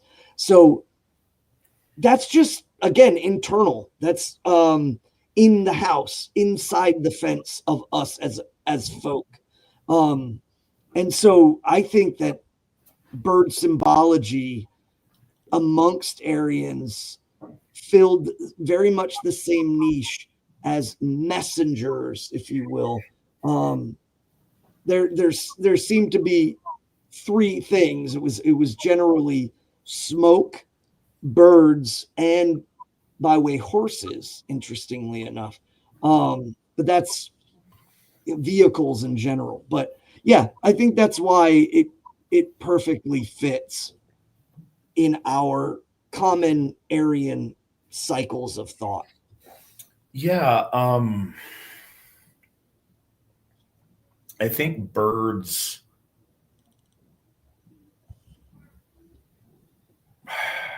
just like I was kind of saying, serpents and things represent the under. Birds represent the over, and they represent ascension. Birds represent human ascension and transformation into something more. They also represent, messengers from the divine realm, sources of like divine knowledge. You don't, like, when you see them as messengers, or there's relevance to the language of birds, it's always like premonitions or warnings or heads up on certain things or reminders of certain things. They seem very much like points of translation from earth to people, like letting people know about things in the world around them that they wouldn't otherwise be aware of. Sometimes they're messengers of the gods. They literally transmit, in the form of the Valkyrie or the winged swan maidens. They transfer the souls of the dead, the ascended souls, upwards towards Valhalla. So I think birds certainly represent that. We see, a great eagle sitting atop the world tree. We see a hawk sitting between his eyes. We see that idea of ascension through birds very often. And, we all are aware of Hugin and Munin, the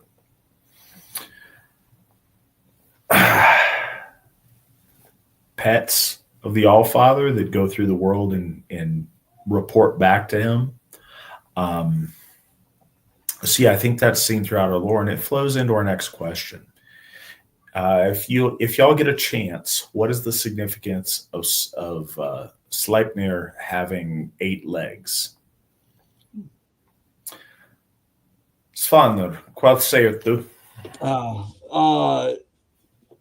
I say that one of the interesting things I want to bring up is I've heard this thing on the internet where it's like the 8 legs represent 8 pallbearers on the coffin. That's an interesting development of I've never heard that before. I've seen it a bunch, and I'm like, wow, that's interesting. Somebody actually mentioned it in the chat too. Oh, okay. So first off, our ancestors probably did not have the coffin pallbearer leaving the church and putting them in the ground. Kind of, that probably wasn't a big thing. If it was, I think it would be more or so written about, but more so than that, I think that's a Christian tradition. But the connection between Lord Odin and death and the psychopomp is interesting. But what people are doing on the internet is very interesting, and this ties into another question. So the Aryan folk, as they are kind of introduced to, say, foreign ideas or what have you, they will apply things in their blood to rationale things that are not, or that are outside. So that's a perfect example. The blood is Sleipnir, the 8-legged horse, and then the pallbearer of today, even though that's entirely a Christian Western civilization construction of things. But we do it almost immediately, and we do it all the time, so much so that it affected Christianity with the Trinity. But a lot of people don't look at the name Sleipnir. Sleipnir means the slipping one, the one who slips. In essence, it is poetically being implied that there is no barrier that can keep Sleipnir away. So what this truly does is multiplies Lord Odin's dynamicism. He is the dynamic god that can go everywhere. Now he can go everywhere really fast. And again, I think it sounds kind of childish, but we have to think about what we were talking about with the audiences, like the horse being loyal, with the hall being the woman poisoning the horn. These concepts, these things have significant meaning. And sometimes the horse with 4 extra legs is faster. It's a symbolic representation of speed. Now, from my personal view of it, is that slipping in and out of the realm of weird Orlaw. That Orlaw that descends from Erdswell and comes into the middle creates structure. And that structure is the gods are above time and fate and gravity and all of those things. And that Sleipnir is a key or a mode or a vehicle that Lord Odin utilizes to maximally move through the entanglement of the web or whatever it may be. And I'm not trying to limit the power of the gods, but what I'm saying is like the vehicle and its representation. As far as I know, Lord Odin he doesn't literally ride a horse, but there's this component that becomes a representation of his ability to be anywhere all the time and go through the land of the middle or even down into the land of the low, where none of the other gods seem to be able to go unless they die. And the only way that Hermóður gets down there is because of Sleipnir. So Sleipnir is the tool that allows the dynamic Lord. He is the vehicle that opens up an ease. So it was tricky before, but doable. But now the trickiness is gone. He has Sleipnir. He will be everywhere he needs to be when he needs to be there, and he can move between the times of fate and reality and manifestation and all the questions we have about the gods. Lord Odin can do it. And Sleipnir is in essence the vehicle that represents at least the movement, if you will. I want to cut in just because I know y'all are going to continue on this. Everything you said makes perfect sense, except for none of that had anything to do with the fact that he has 8 legs. It all checks out, and I agree. But No, the no, only thing you double said, legs, faster. that's Like, the only bit of it. That's the only bit of it that actually clicks in Pause. my head. Flag on the play before you steal my answer. Double legs means faster. The rest of I that, was going to get there, Nick. I was going to get there. I don't. So- numerology is just bleh. So, okay, here's the thing. So to follow upon Nick's prescient description of numerology, Yes. I'm not that guy either. And I'm not so arrogant to say there's nothing to it, but it's not how I interface with the world, and it's not something that's readily apparent to me in a way that I can process. What I do think is so also to something that Nick said in the chat, he's like, maybe it just means he's fast because he's got a bunch of legs. Honestly, maybe it does. I think that one of the things that is cool about our lore is finding points of relevance in our life and ways to relate to things through it. And I think it's one of the reasons that we want to be dogmatic about things that we know for a fact are true and that we strongly have conviction on, but also allow for people to find points of relevancy in their life that are meaningful to them and that might not be of super meaning to some of the rest of us. What I think is useful to what I've always found noteworthy about the 8 legs is that our cosmos is conceived in 9 worlds. And if we're counting his body and the All-Father as being in one of those worlds, then that's a leg for each of the remaining worlds. I think all of this goes into the meta narrative that Svan talked about the nature of Odin's ability to travel through things and to be in different realms and different places. We don't always see that with the gods, or we see it in a very different way. With the All-Father, he is very often on the move and traveling through the realms and being in Midgard and doing things with a fluidity of movement that the other gods don't often have. We see Thor travel to the east to go beat down giants and come back to Ausgarder often, but we don't. So I think this is, yes, I think in a big way that we can hang our hat on that is official AFA dogma. Odin is able to easily move between the worlds, easily move across the veil between life and death, easily travel those things in a way that our other gods not as much. I do think it's interesting because even like Grani in the poems that we're speaking about is the offspring of Sleipnir, and he doesn't have an abnormal number of legs. He's simply the best of steeds, and he can, do great things and has courage to travel through things, to travel through barriers, to leap over the wall of fire to get to Brynhild. So I think that's really important, but I think the 8 legs, I've always found the correlation between that and the 9 worlds to be cool or significant. I'm not saying that's what the lore meant.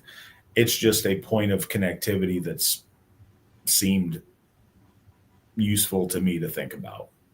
I think that's important. The first time that the legs have came into play that I'm like, yeah, that makes some sense. Yeah, again, I'm not hanging my hat on it. It's a point of relevance that has stood out to me as something of interest. Well, and that's a good point.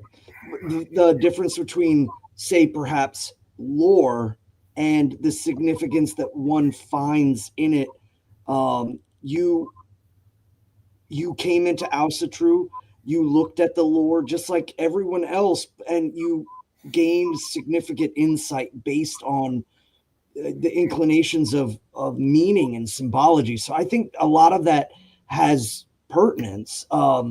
It's just not perhaps the lore like version. And again, we've spoken about the lore, but it's that observation. It's that the inclination to the idea of his ability to move, and you correlated it with the worlds and ultimately the heavenly realm, Lord Odin being on top.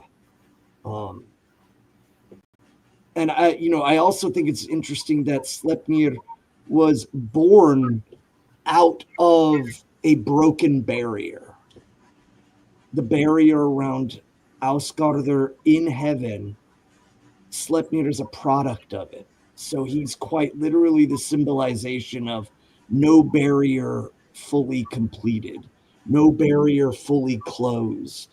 But I really think, because Icelanders have a huge thing with horses, so much that we have a fifth running trot, that the symbology of the multiple legs is quite literally horse go faster.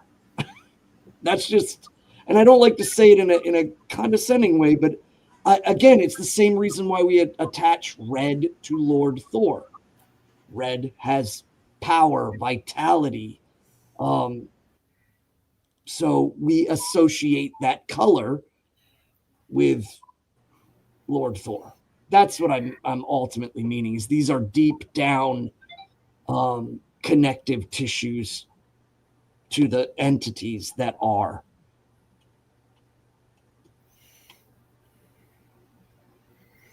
Okay, so up next, I have an odd question. Is there a chronological order to read the sagas? Ooh. So I had not paid attention to this question the first time I read it. I thought he was talking about the lore or the Eddas. He is specifically talking about the sagas.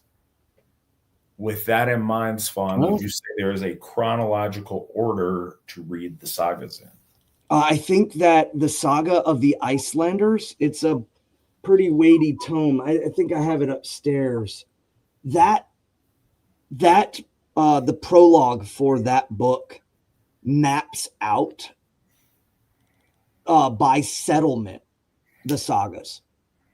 And so it is really, really good. If you're looking at timing, it talks a lot about that. And the other way that you can look at it is because there's the landnámabók, or the land naming and land taking, and really anything doing with Greenland, with the Greenlander sagas, that is pretty much deep into Christian conversion. So another good point for you to look at is this pre or post Greenland? If it's post Greenland, Christianity's, really saturating the veins of the people. And if it's before Greenland, then the people still have their folk blood, their folk way, uncontaminated, if you will. But get Saga of the Icelanders, that big, if you read in the beginning, it talks about each saga and how the movement around Iceland was happening. So just to address real quick something in the chat,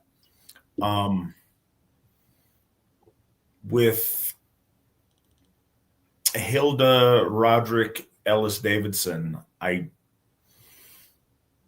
Davidson was her married name. I have no idea her husband's background, as it's pointed out in the chat, though. It's a pretty common English name. Unfortunately, a bunch of Hebrew names made it into the English lexicon through biblical things. I say that, named Matthew. And And her surname is just Roderick. I thought her last name was Ellis.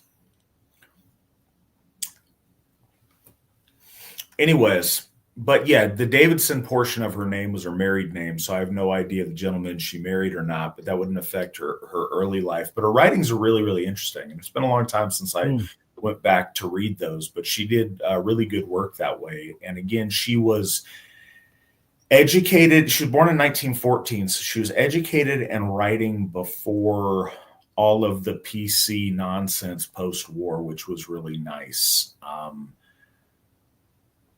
Folks educated after the Second World War, unfortunately, tend to have such restraints on nationalism, on anything that is, I guess, what now would be called race realism. Okay, so apparently, according to Nick's findings, her last name was Roderick, and she incorporated her mother's maiden name and her husband's name in the future for her like really long four-name thing.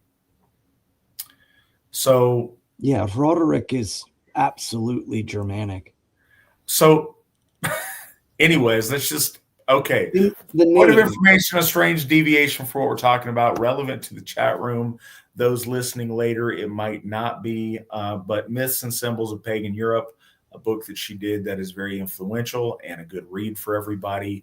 A chronological order to the sagas. Yeah, you could read them chronologically. And I don't mean that nearly as flippant as it comes out to be. But they are about people and events. And if you wanted to research each of what that is and do it that way, that would be a chronological way to do it. I think that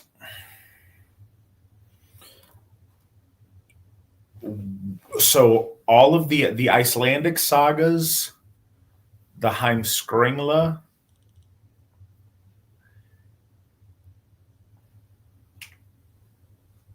Beowulf, and the Volsunga saga is what I would count as sagas when we're talking about sagas.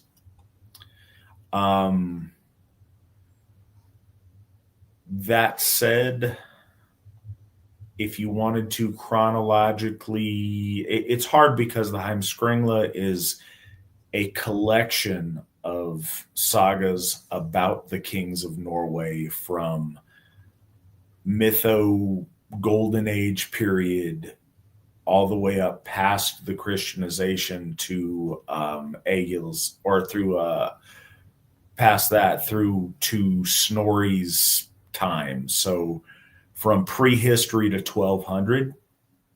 So you would have to intermix things in between there. But reading in the way back stuff, I think the Volsunga saga would come first, followed by Beowulf, and then the more historic age sagas. A lot of the prep work of that would come from the early part of the Heimskringla, and then you could intersperse. There's a number of all right, so there's a cool book called The Sagas of the Icelanders. There are sagas that are not contained in that book, but that book has a really good collection of the name brand ones, and you could piece together the other ones as they relate to those events. A lot of sagas, because a lot of the sagas overlap in a particular saga age where that was a popular thing. So there's a lot of overlapping sagas.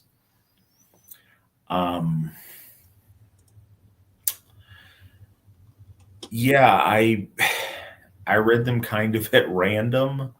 When I first came about them, when I first came home to Asatru, I think the first saga I ever read was Grettir the Strong saga, because it described him as being strong, and strong people are cool. And literally that was my only thing, was I didn't know where to jump in. So that's where I jumped in. And it's kind of a outlier. I don't think it's one that's referenced often. It's cool because it talks about zombies. So it's neat, but isn't where I would have started first if I had it all to do over again. I think the Heimskringla is a really good place to start for the historical sagas. Again, I think doing Beowulf and the Volsunga saga first are probably a good way to go if you want to stick to some chronology on it. But then going through the Heimskringla and then picking up the extras, like the sagas of the Icelanders and other things, I think you would have a historical context for how to shuffle them in. That'd just be my advice. There's probably a lot of right ways to do it. Our next question, also from Major Hicks, who's a newcomer to this. Is there any Aesir lore that is to be our modern and future guide, or is it only supposed to be historical? I think we know the answer to that, but Svan, how would you express the answer to that? Well, I mean, no, I don't think it should only be historical. Our faith is a living faith, and I think that our church is the church of the Aesir. We are facing things our ancestors didn't face, and we are applying ideals that were built both out of success and folly. We learn from the mistakes of our ancestors, and we apply that. And then there are things that have made our ancestors victorious, and we're applying that as well. So I would say that did he say lore or? He said any Aesir lore. So I assume lore that relates to our gods. Yeah. So, I mean, in its sense, we have only two things we can look at. We can look at the writings or we can look at the archaeological finds. And again, both can be very compromised. Cheddar Man is a perfect example of how archaeological finds can be compromised. But ultimately, what we can really and truly say is the lore of our church, the Asatru Folk Assembly, is the living, organic, moving forward, engaging in the world around from the perspective of faith and a gift cycling and asking the gods for guidance and doing it in mass or a number enough to where I feel that the gods are blessing us with our advancement in the world. We are making ourselves known. Victories are happening. So lore, I mean, there is the conceptualizational lore that the Gothar bring forward to the folk. I think that's your most modern. You can read a lot of books about things, and there are even people out putting modern stuff out now with their conceptualizations. Sometimes it's heavily biased off of their interests and so on and so forth. I was reading a book called Seeds of Yggdrasil that went heavily into concepts of kind of blending our faith with other faiths and making everything more psychological. And I don't agree with that. I think, sure, you can look at the micro, but that's not the entirety of it. But you see these modern books are they're writing these lore, and they're doing it with their certain intentions, or they're making the religion hyper ritualistic, hyper formulaic, where there's steps and quadrants and candles and things that need to be in the correct way. And so they kind of go based on their bias that they want to have a lot of stuff involved in honoring and reaching out to the gods. But the Asatru Folk Assembly finds itself right in that sweet spot where it has members and it has a clergy and it has a presence and it has received boon from the gods. And all the while, it's never overlashing into different parts. It's maintaining its course. And I think that gives credence to the AFA being a huge source of lore, but that requires attendance and interaction with community. Yeah, so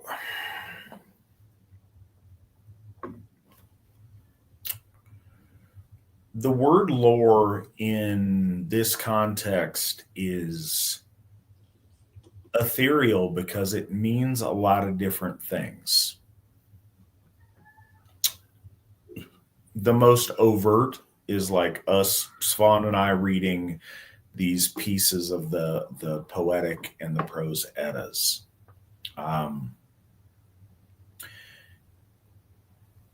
But specifically religious Asatru history is lore in and of itself. Right. Archaeology is lore. 100 years from now, AFA writings are lore. In my view, writings from our founder and some of our early practitioners in the 70s and the 80s is lore. Our gods interact with us in real time in the world that we live in. And there wasn't some period where they all talked to some Viking guy and he wrote stuff down and then they disappeared beyond the mists. Our gods interact with us today through a very similar mechanism. Now, perhaps our ancestors, through centuries of being attuned to knowing how to listen to them, have mastered that art better than we have at present. Maybe our gods need to talk louder to get us to listen, or maybe it hits us in a different way at a different moment.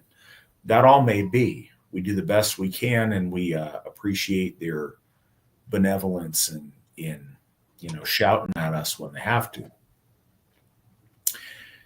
But all of this lore is built to help us internalize a value system, internalize a drive towards heroism and nobility, and to help us build a relationship with the Aesir through understanding them better.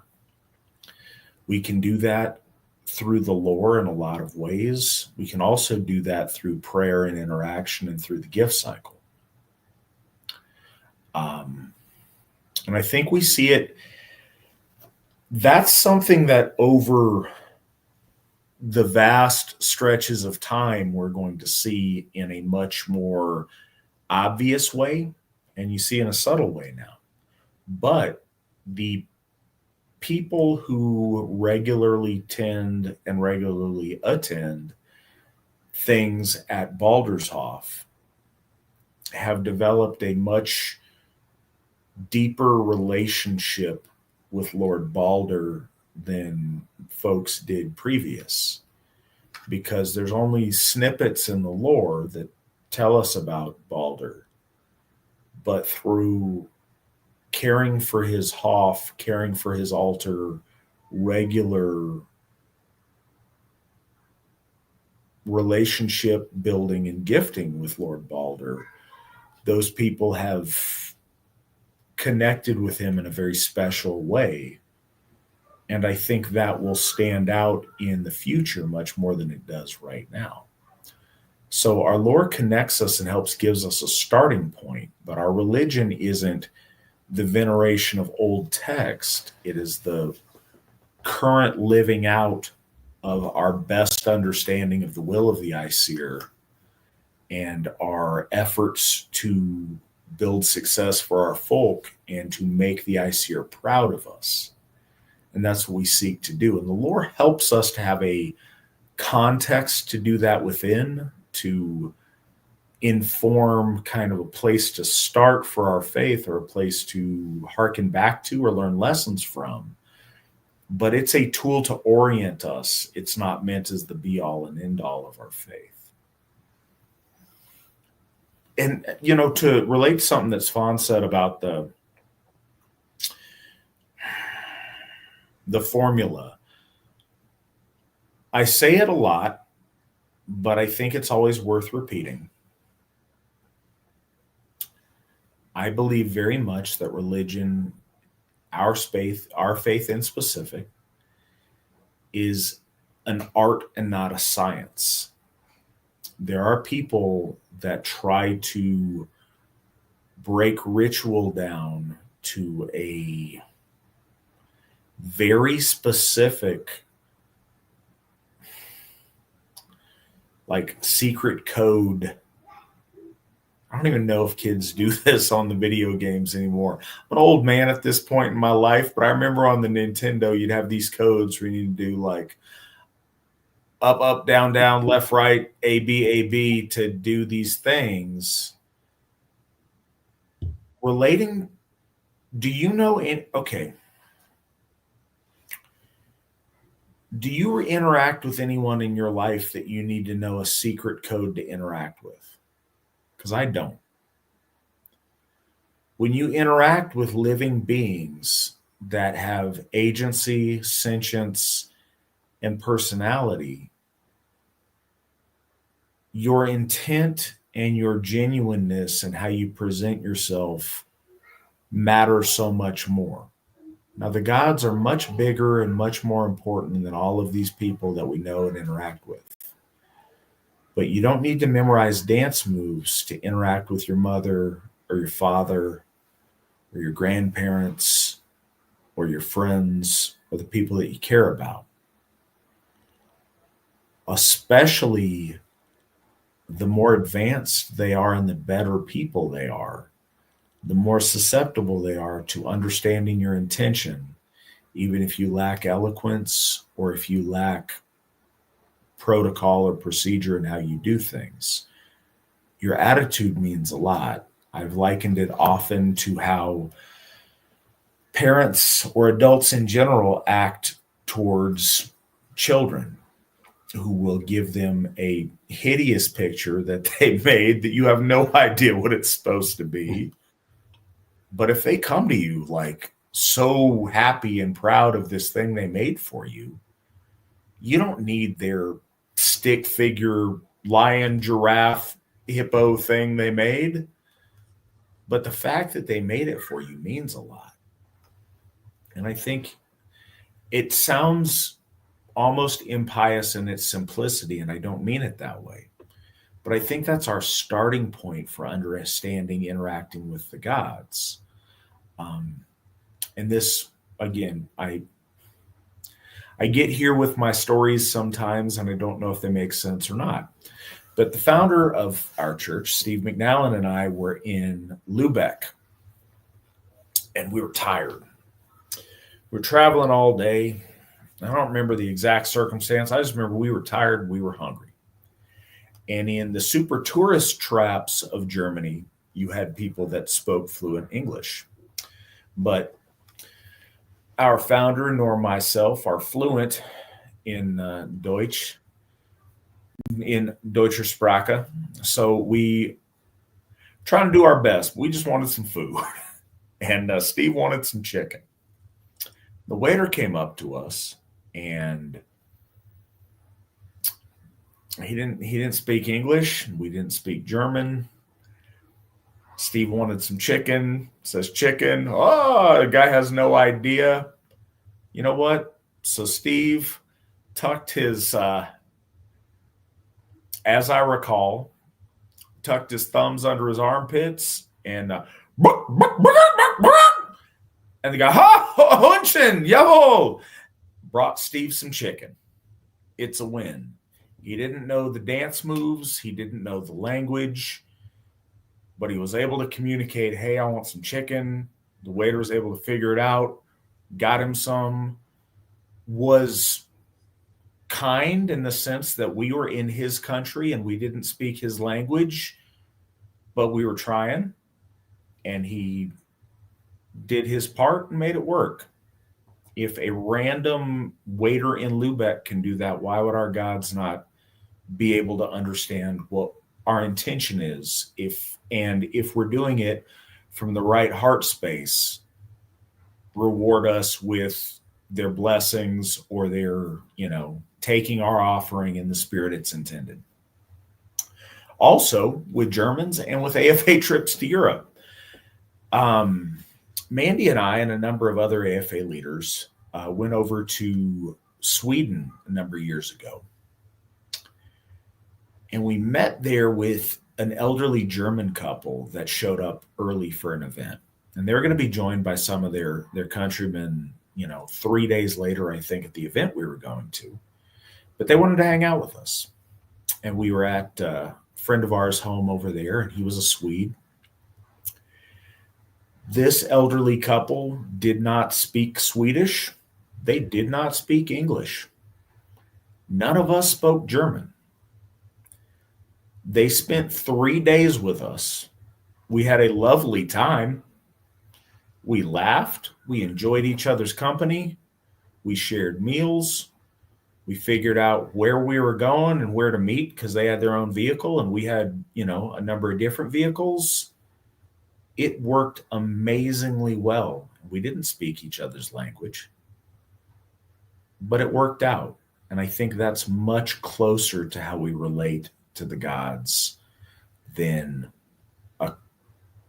and I think it's just as far removed and just as strange an analogy. I think that is closer to how we relate to the gods than, typing in the extra life codes on the Nintendo 64.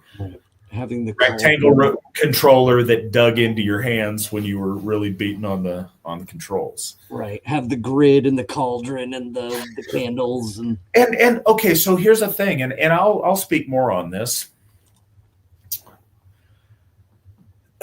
And I forget where he expresses it, and I think he expresses it in a lot of different places. One of the more esoteric kind of works that I was reading when I first got into Asatru was some of Dr. Stephen Flower's pen name Edred Thorson's works. And he talked about magical practice and things, and how often when people first start out, they need really elaborate ritual to, I guess, orient themselves, calibrate themselves to what they're doing, fully emerge in what they're doing to be focused and to be effective. But that the longer someone's been involved and the more familiar someone is with magical practice, the less of the bells and whistles they need to do the thing they're intending to do, because they're not having to find that context. There's nothing wrong if you want to get in the tic-tac-toe pattern on how you orient your stuff, and you want to do the dance steps and do the things to do ritual work. If that gets you in a headspace where you are more receptive to messages from the divine and you are more focused on the intent of what you're doing, okay, that's not wrong. That's not bad. You're not doing it wrong. In my experience, when doing rituals specifically, the more I'm trying to remember complicated movements or complicated formula, the less I'm opening my heart to the gods. The more I'm thinking about all these little tedious things and not about, I'm in the presence of my gods. I love them so much. I'm so devoted to them. I don't think about those things because I'm worried about remembering my next line or my next movement, that it takes me out of ritual space to do that. And I find much more benefit and much more comfort just opening my heart and speaking off the cuff to the gods. I think that connects me in a better way. And different people probably approach that differently. And I'm not saying people that don't do it like me are wrong, but I am saying our gods are mighty and they have the ability to understand us. It's not so in math, you either get the answer or you don't. There's no such thing as close. If you mess up a step, you're exponentially wrong at the end, and it's all done. It's right or it's wrong. In language arts, it's different. You can write an essay, and it doesn't have to be perfect. Some of it can be a little bit off. Some of it can be really insightful. There's a lot of different things, and I think that expresses interpersonal relationship much better than a math problem. So when you approach the gods, I think understanding that they are at the bare minimum the very best of people, and that they are only greater and more than that, they're certainly capable of deciphering your intention if it's done with piety and respect, and responding to it accordingly. So don't fear that if you don't get the right dance steps that they won't hear you or don't care. That's simply not the case. And I probably waxed over long on that. Did Christianity steal the Jesus hanging from wood story from that? I didn't see what that was in the thing. I'm only assuming it's the Allfather pinning himself to the world tree to win the runes. Svan, do you see a theft of that, or how do you see that's relation to the crucifixion? So this is another thing that I'm talking about when I say like the Aryan folk as Christianity came in. There was either things that they absolutely had to have, like the Trinity, or there were things that were not important to the Semitic people or any other people that were adopting or being forced to take on Christianity. But there are things that the Aryan folk of Europe will immediately key in on. So, you know, the crucifixion and being placed on a Roman judicial device, and the idea of the you know, Jesus saying he's forsaken by his Father, and then he goes down into hell and so on and so forth. I think that was really keyed in on as it was spreading through the Germanic or even just Aryan at large, like the Slavs, the Hellenics, the Germanics, etc. I don't think there was necessarily a theft. I think there was a hyper fixation upon it because there was already a hyper fixation on its symbolic meaning. And so we see this in both tomato Europe and potato Europe, as I like to joke. But in both pre-Christian religions, there are clear connections to suspension. In the Hellenic world, suspension is generally held as a state of limbo, purgatory. It's seen relatively negatively, or at least it's used that way. There's the punishment of Tantalus, who is forced to be suspended above water but below a tree. And every time he tries to drink the water, he can't reach it. And every time he tries to eat the fruit, he can't eat it. And he's punished by the gods in the Greco-Roman stories. Same with Prometheus. He is suspended somewhere between heaven and earth. And it is because of his relinquishing of knowledge to humanity. So suspension there does have functionality. In the Germanic sense, suspension is about, in essence, slipping between two worlds, to be going in between that which is substantial and that which is fixed. So suspension had a functionality in a different way. And I think both of these are evolutions of the original Aryan concept. But the fact that the Rabbi Yeshua of Nazarene was crucified on a Roman crucifix, Europeans have fixated that, because another perfect example is suspension generally is always associated with the center, the axis mundi. We see this with Atlas being underneath, but representing the kind of the stability of the lower. We see it with the Irminsul being the axis mundi of the middle world. And in this case, there's no real referencing or understanding that can be squeezed out of the Bible in relation to Jesus being that the crucifix is somehow symbolic to the axis mundi.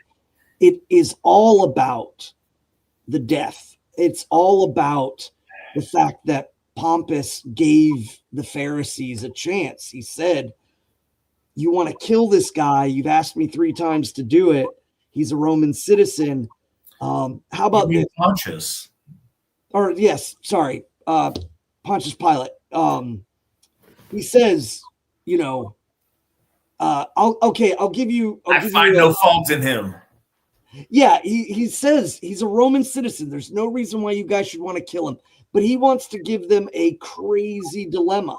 You can choose this guy who's clearly, supposed to be on the cross by law, or you can let that man go and kill that guy. And when they say, yeah, we'll kill that guy, that's why he's like, no, I wash my hands of this. Like, your crazy religion is off the wall. Like, you guys are bonkers. So it's really a focus about death. And I think that the crucifix itself is simply a state of historical point. Now, when you look at suspension in Aryan religion, it's much bigger and it has a lot more points. And this kind of came to me when I was reading the Grimm fairy tales. There's a story called The Turnip. And at the end of the story, there's a man who hangs himself from a tree in order to gain secret knowledge. And that's when I kind of was like, wow, the Aryan concept of suspension is about attaining that between, which is real, and kind of utilizing the ethereal middle and what that means. And there's lots of theories as to why most people will hearken back to shamanism. And I meant to say that too with Sleipnir. There is the 8 legs being associated with drumming, perhaps a form of 8 beats or something like that. As Yggdrasil is also, the horse of Odin or the gallows of Odin. And there is clearly connections with old world Stone Age techniques that are unbroken and passed down into the Bronze Age and then into the Iron Age. So I'm not arguing that there isn't, but the idea of suspension to the Aryan folk was so prevalent in the blood that when Christianity came in, they applied the value and the meaning to it, even though I do not believe there was any value or meaning to it before Saul and Simon came into Europe. And again, that's the same way with the Trinity. The Holy Ghost and the idea of the Trinity was not a thing until it was in Europe, and then it became a warring factor. And anytime you hear anyone argue that it's always been a part of it, it's because they're spouting arguments of the pro-Trinity side that go far back, but it wasn't. There was very much a biphytic nature between Yahweh and the children of Yahweh, the chosen of Yahweh, the the Udahites or what have you. It was very much up and or there was no middle. It was just up and down. And then eventually the lower comes into formulation in the religion. And then there's significance when it hits Europe that greatly changes Christianity.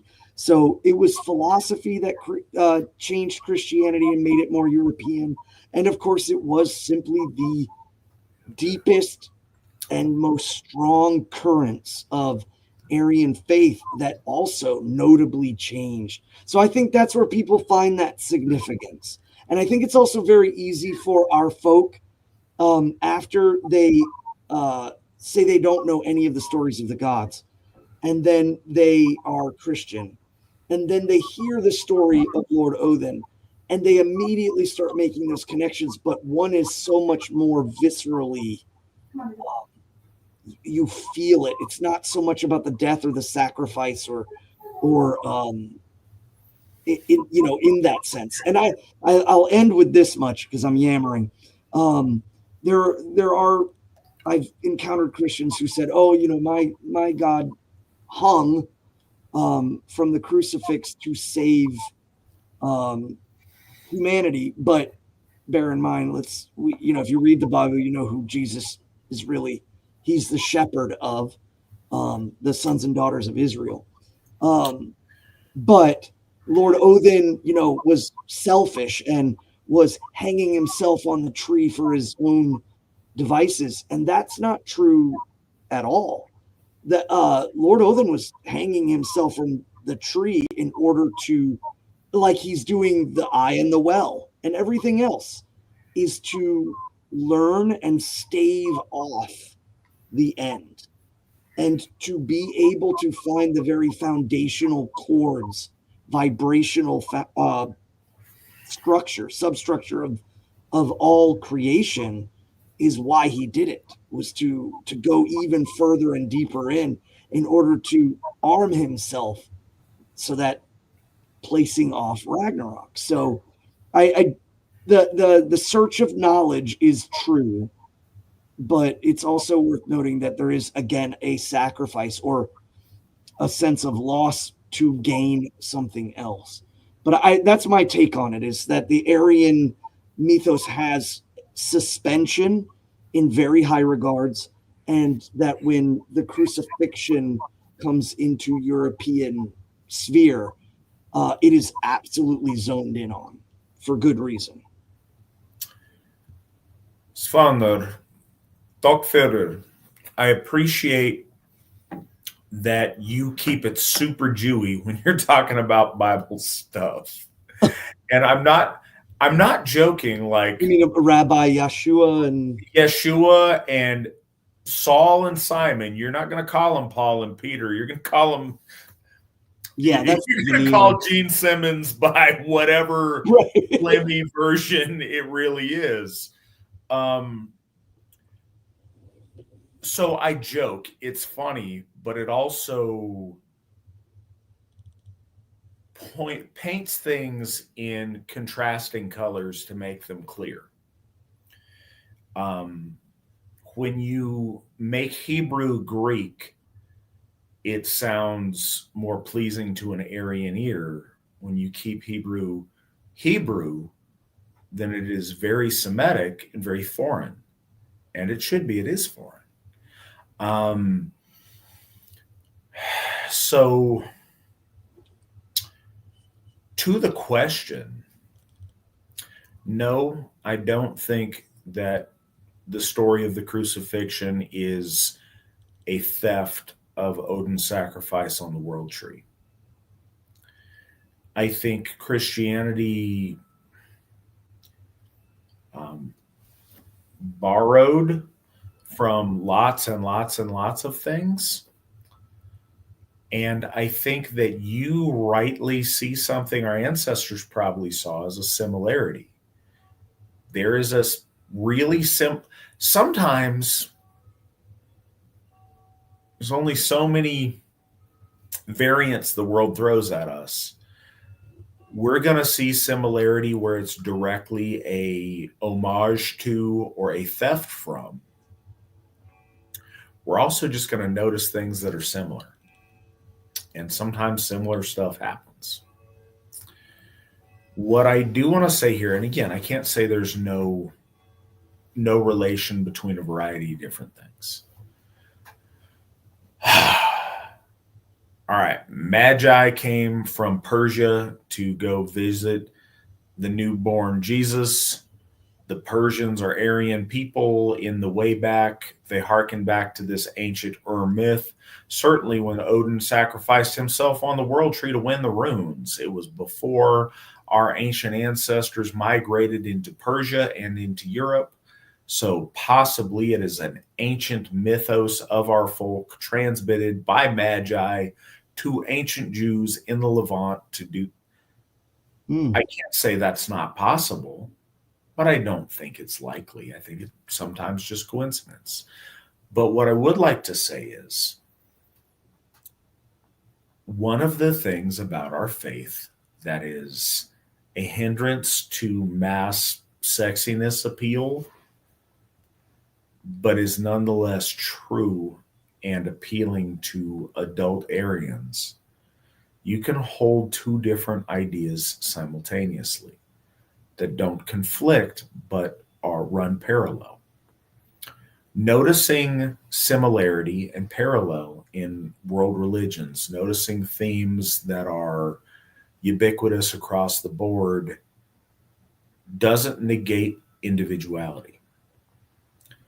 When you relate to people that you want to actually build relationship with, you move beyond stereotype. Your friend circle is not the village people, minus the HIV. But it's not like the construction worker, the butch biker dude, the engine chief. You relate to people as individuals. And when we do that with the gods or with our myths, we do them a disservice. That as a first glance, we use stereotype is fine. That is a evolved form of us recognizing things in our world around us. That's absolutely a good thing. Not faulting that. But that's not how you build actual relationships. You build relationships by getting to know who someone is and not just their outward stuff. Each of us are individuals and have individual personalities that transcend stereotypes. We don't all represent a function. We have hobbies and things and likes and dislikes and interests and family relationships. And it's worth viewing our gods as individuals and not as archetypical exemplars of one thing and one thing only. That's great for children, and it's great for brand new people. But when you've been practicing Asatru for decades, I'm hopeful that you develop a deeper relationship with our gods than that. And I think that that's what we should strive for. Treating our gods as individual persons with consciousness really matters. And I don't think I can overemphasize that enough. It really matters. Treating them as scholastic concepts relating to the ancient hangman myth of the shaman, that's cool to write a commencing college paper on, but it doesn't build a relationship with the Allfather. There are a lot of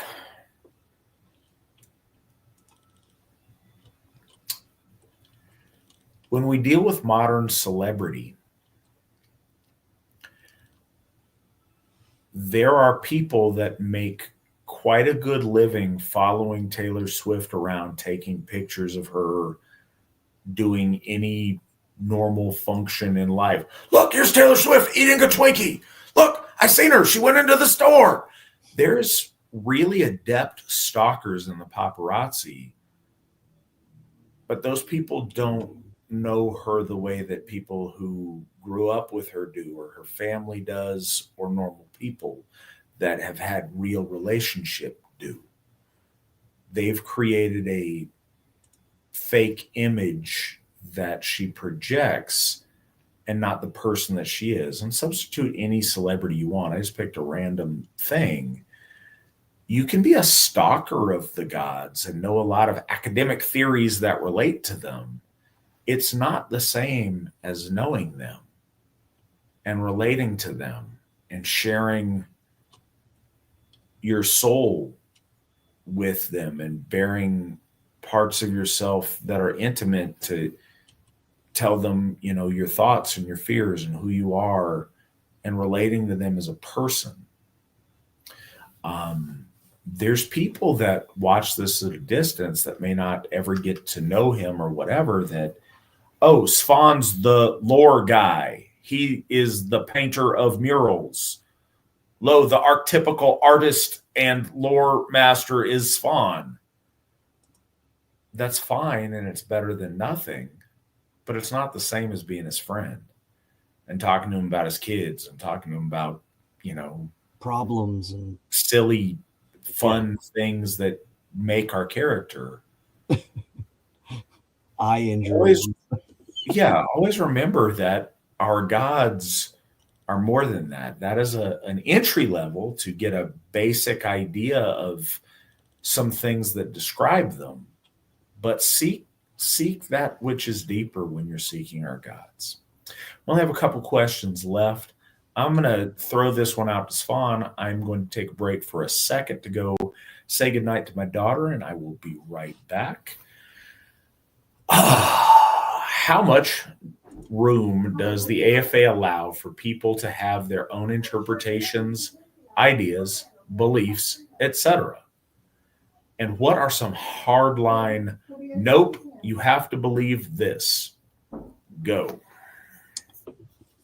Well, I think the better way to look at that is we are a center point, and that people come into the Asatru Folk Assembly from all over the spectrum of belief and things like that. We have had members who come in and they look at the gods archetypal, and then they grow to see the gods as they are and have a relationship with them. Some folk come in having where they prefer at home to honor the gods in like Gaulish name or what have you. And so what we're basically saying is when you come to the AFA and you say you go to Hoff and you go to national events, it is understood this is the common law, if you will, of the way things are going. If you are at home and you take a particular precept or you introduce conceptualization of like Hinduism, or you have a Slavic lean towards things, that's fine. But it is so important for our people, all the different branches, to bundle together and wrap themselves under one banner. And people cannot get their heads out of that. So oftentimes, and it's really sad, I see it happen all the time. I honor the gods in the Irish name, and I understand this is Germanic. And we say, well, Pan-Germanic. We believe that the gods of the Irish and the Greco-Hellenic and the Slavs and the Germanic Nords, these are the Aryan gods. They're expressed in their own cultural views, but you live in the United States, you speak a Germanic language, and that was the last jumping point. The peninsula is the Norse.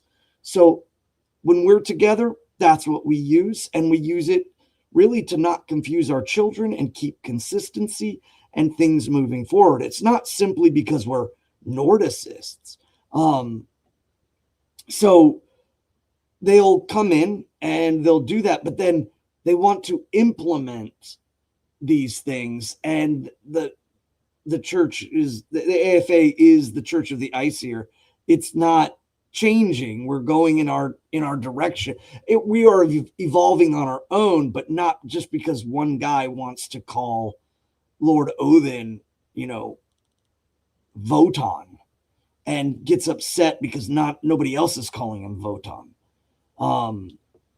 No, and again, we would explain. No, our founder refers to Lord Odin as Wotan, and there could be Wodan, and so on. It's like the semantics start to get people to spiral into brittleness, and it's terrible. It sucks. But like hard nose, I would definitely say the honoring of Loki. This could be another perfect example. Oh, well, I practice the German Gesellschaft, the faith of the Aesir in a German form. And since Loki is not in any written fact of the Central European, he's strictly a Nordic model. And so he's irrelevant, and it starts piecing and pulling itself. And I will not use the younger Futhark. I'll use the Anglo-Frisian Futhark because I'm Anglo-Saxon. And it starts to get so ridiculous. Again, it's fracturing. It's just all of these little pieces getting pulled apart when what we're trying to say is pull together, join, and be strong. And so we are pushing for that with the semblance of when we get together, you understand the individuality that you have at your home, the individuality you may have at a principality is fine, but we are common together here. So that way we have that connection, and it doesn't drive us so far apart. No one is going to come to your house because you make a connection between Lord Thor and Indra. No one's going to come to your house and like kick over your Indra godstead. Actually, we speak about that often, about the Pan-Aryanism and all of those things. So I'm kind of beating a dead horse, but I think I appreciate that though, because my daughter needed way more attention than was warranted. Oh, I'm glad to see too, and I didn't even see you come back. So now that I just the big hardliners, of course, is that accepting that there are tenets in our faith that our ancestors and albeit to the gods did not come down and decree, and hand a rune stick to someone and say, no gays or something like that. There's a sense of just as easily as the Universalists have opened up our religion and made it accessible to everyone in the world, we have the ability to also say, no, our ancestors would have protected their things. They would have insulated themselves from the issues that eventually greatly hurt them if they were able to soon enough.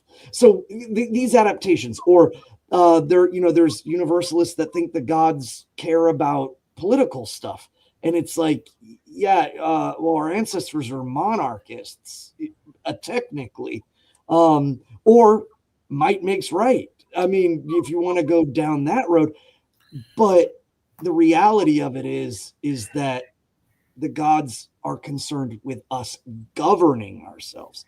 That's why Lord Forseti is such a prominent god of governance and making ourselves not animals and not living in anarchy. So the only hard lines I would say is probably, obviously, no worship of chaos, no worship of entity of chaos. And I mean that not as all Jotuns, because we've clearly talked about lore. Not all Jotuns are chaos. I've tried to emphasize Jotun really means ancient. But there are Jotuns of chaos. And so I'm really speaking of like Loki worship and then Jotun worship, especially when you look at the gods as enemy. And I've seen that, and people call themselves Asatru, and yet they're kind of villainizing the gods. And that's because they're so inundated with modernity, where the underdog and the outsider is actually the good guy, and the big strong jock is the bad guy. That stuff is just an after effect of a lot of that. So they can't call themselves Asatru. If you're Asatru, you're loyal to the Aesir, you're loyal to the gods. You do not facilitate, worship, or give credence to Loki or any entity that seeks to tear down the gods and tear down order in the center. And I mean, really, that's it. I would love to poetically give you a third because threes are so significant. But right now, just off the top of my head, that's the first two I would say. All right. So I don't like Svan limiting our inquisitors and their ability to topple your heretical altars. I notice you have a modern interpretation of Lord Thor on your altar.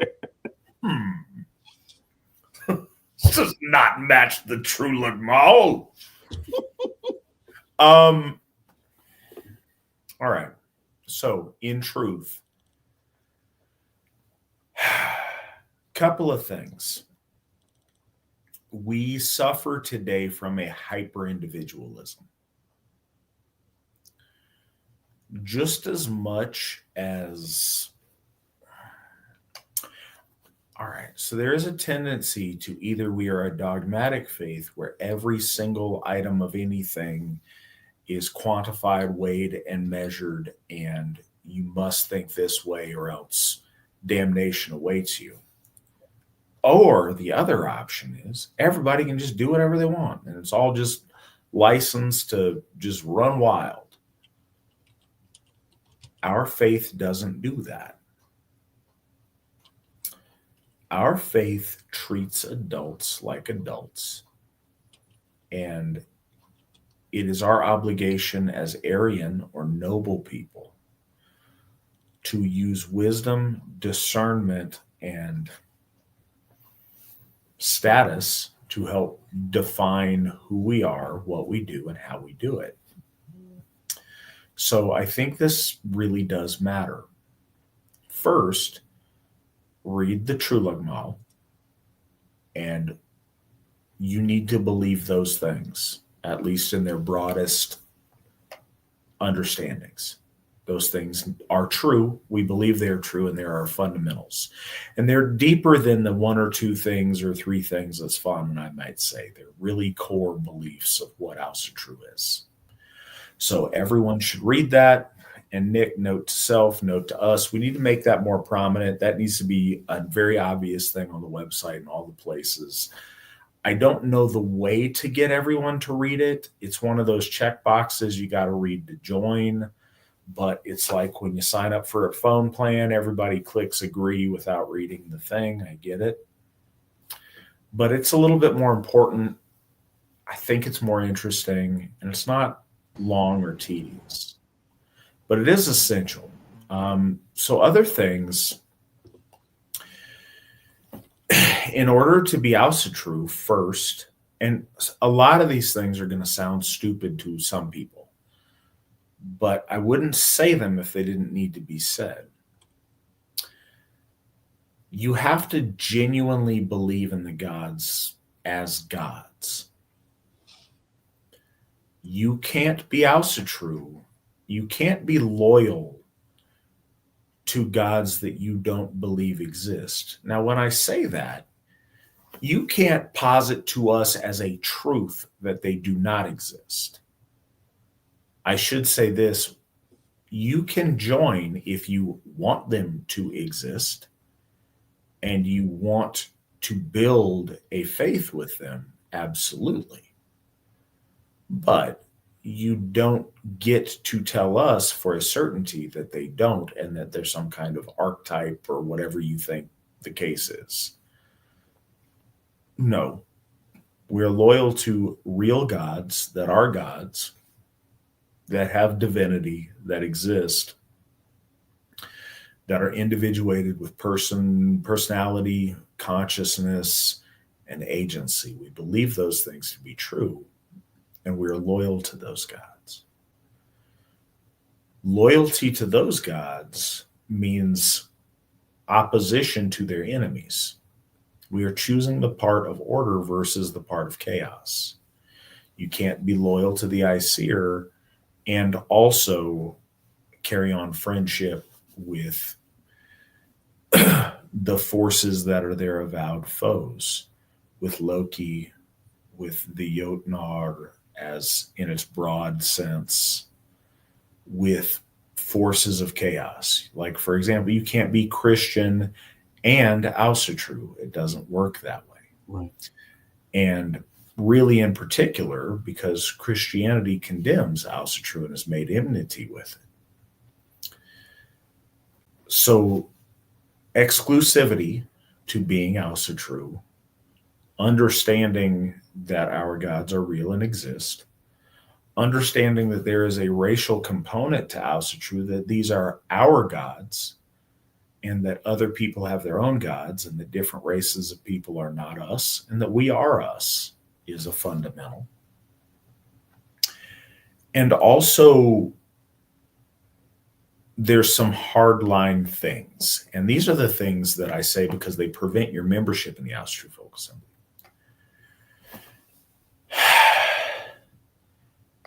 Being a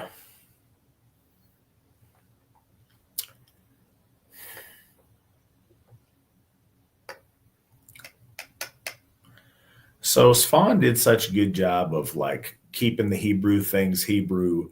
It shames me into not using the term sodomite, even though I want to, because it's my preferred term for the male homosexual. I think that's a Greek word, just like the word synagogue.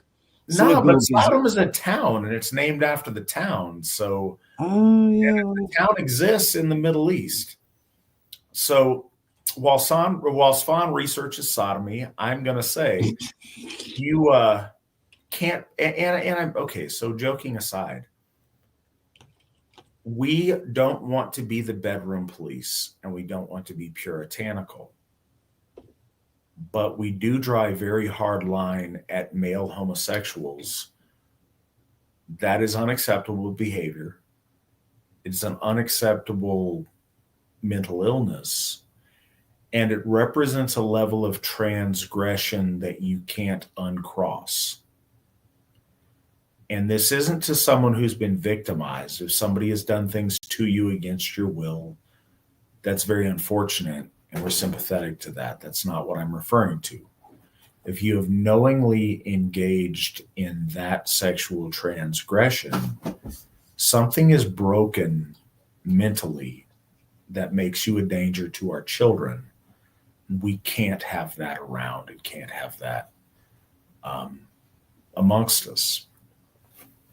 And the same goes for, and I'm not, despite my joking a second ago, I'm trying to be really serious here. It also goes with, and I hate that I would have to say these things, but I do.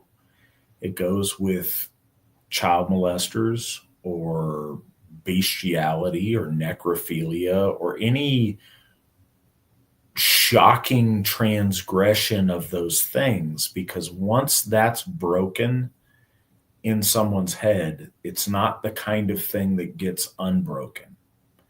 It's a permanent state of dangerous unhealth that victimizes others, and we can't have that. And I think it extends to cruelty. So when we evaluate membership, we also, we look at criminal history, but there's a lot of things that, under context, there's understanding or people make bad choices. Or sometimes people choose to, be villainous in certain ways for a variety of reasons, for money or for a number of other things. But when you have decided that it's okay for you to treat weaker things with cruelty, it also represents a mental defect that isn't acceptable to have around the folk. Cruelty to animals, cruelty to elders, cruelty to children, cruelty to women. Things that are wantonly cruel, we don't accept either. It's anti-Aryan in an extreme way. So those are the really hardline things. Like, you have to actually believe in the gods. You have to actually be loyal to them. And the other thing, as far as doctrine goes, that we need, and it is what it is. I understand how it sounds coming from me, but it do. We take our spiritual guidance from those in authority, from those who've been ordained, from our Gothar, from our elders, and from the spiritual authority invested in me as Sigurðarkviðu. You need to trust the spiritual authority, the Asatru folk assembly, and part of being loyal to the Aesir is being loyal to those that follow in that chain of command. And I get it, and you can tell I feel uncomfortable saying that. That's the world that we live in. It's uncomfortable for me to get here and say, well, everybody's got to listen to me, and that's one of our rules. You got to do what I tell you. But on a fundamental spiritual level, you do need to trust in the guidance that I try to do. It's not always going to be perfect. It is always going to be well-intended and earnest. But yeah, respecting the authority of our church and how it's structured matters. Deviation from that creates schism and separation between our folk and our gods. It weakens us as a folk, and it weakens us as a community, and it erodes the spiritual bonds that we have. So, I'm not doing everything perfect. I'm doing it to the best that I know how to, and I'm doing it well-intentioned. But, Sigurðarkviðu number 3 hopefully can improve upon the very best that I can do. And I hope that there's a process of improvement with each subsequent Sigurðarkviðu into our future. But trusting in that lineage and that hierarchy is really important. And it is what it is, but I do think that's a fundamental to our faith. It is Greek. It's Sodoma Etos. Etos means resident of. And Sodom, of course, is referring to. All right. So, Svan, what is the Hebrew version? What is folks that live in Sodom in Hebrew? Well, because remember, it was the functioning of sharing the sins of those of Sodom. Sure. So I guess the idea would be to look up what is the not Hebrew, but oh my goodness, it just left me. Aramaic word for that would probably be. I don't know. It predates that. It's in Genesis. So yeah, I mean, because again, is Hebrew the language of Hebrew today? Is we will leave that and those discussions to the folks with the tiny hats. As far as Asatru goes, our next question is, ever heard of Simon Tomlin, who goes under the name The Daily Agenda on YouTube? He's based in the UK and claims to be an Odinist, but was bad-mouthing the AFA on a recent video and calling me a fraud who is in it for the money, and just wanted to know if he was ever involved in the AFA in some way. Svan, do you know this gentleman? I do not, but he clearly does not know. I use the term gentleman extremely loosely in this case. He clearly does not know your financial life and how you live with the allowance that you give yourself from the church, and it's criminally low. No, I've never heard of this guy. I don't. It's like after meeting you and going to your home and seeing how you with the inheritance from your mother and the work that your wife does, but then also finding out like how little you actually kind of get from everything. I was like, wow.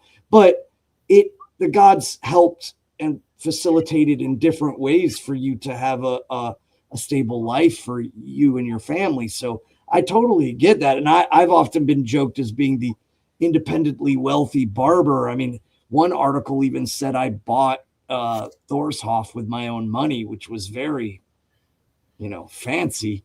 Why are you holding us, Svan? What do you got going on that we don't know about? I know. Up that Hoffkoller. What's going on? Yeah.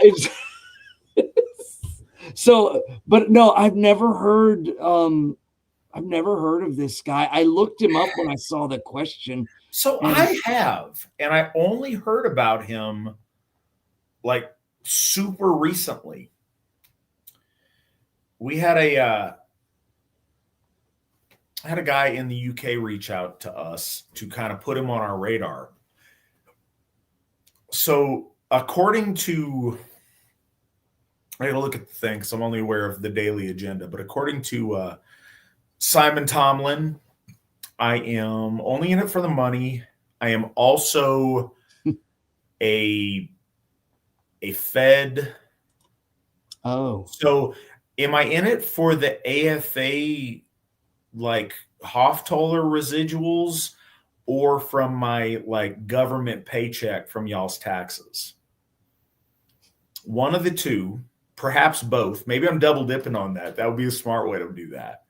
And then also I'm a coward because I refuse to fight Nick Fuentes. What? I am unaware that the homosexual Nick Fuentes has issued a challenge to fight me, but I will gladly fight Nick Fuentes. I think in you would any, definitely, legally acceptable way. I was unaware that was on the table. I didn't know that he knows who I am. I like Nick Fuentes' some of his content is funny, but I definitely think you would snap that. Like he has a stack of dimes for Nick. He's real floppy. He's like that thing outside of the car dealerships that like flops all over the place. Well, I don't. But look what he did. Look what this guy did. He basically stirs up the whole "you're a glowy" and then he causes derision within. So I think if anybody's suspect, it's this guy. Yeah, Mr. Tomlin looked pretty sus over there in the UK. Honestly, I don't know. I've never heard of this guy other than, again, when that email, and I think the email came to us within the last week of him having something to say. But the thing is, I've never talked to him. All jokes aside, I have no idea where he gets his information or his inferences or whatever.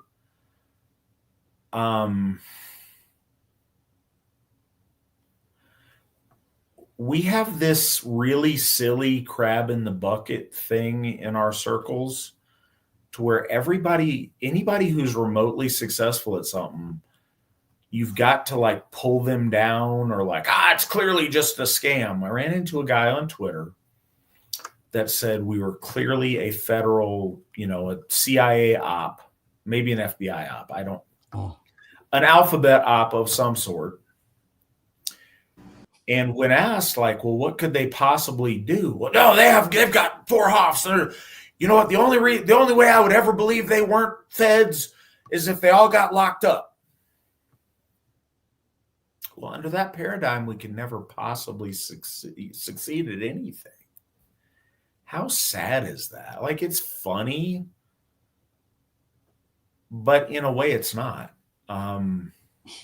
Okay. Serious question though. If we were feds, what does that matter? What does that what are we trying to accomplish? We're a church not doing anything illegal. We're controlled opposition, Nick. We're drawing energy away from the real struggle against Zog with our federally funded Asatru. No, that's all of it's silly. We've got so many people that are so used to being losers that every time anybody wins, they can't believe it's true. It must be something fake. And all right, so there's a part of me that is angry at the loser culture that we have. There's also a part of me that's really, really sad. The leading cause of death in the Asatru Folk Assembly is suicide by young males, mostly young males, who can't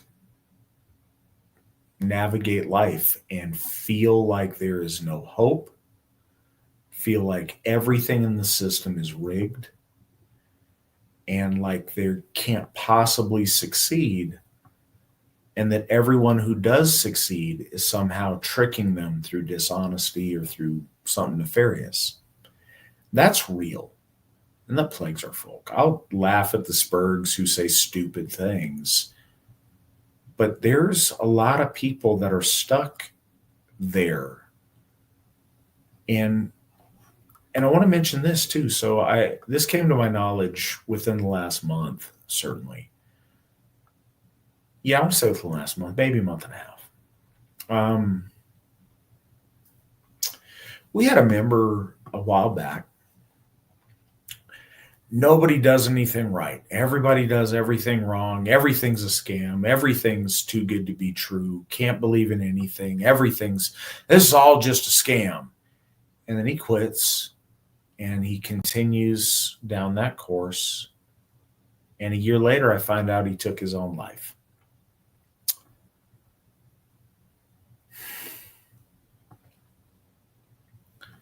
I get that trust is hard, and I get that especially in pro-white circles, we've seen a lot of people turn out to be charlatans, seen a lot of people be dishonest.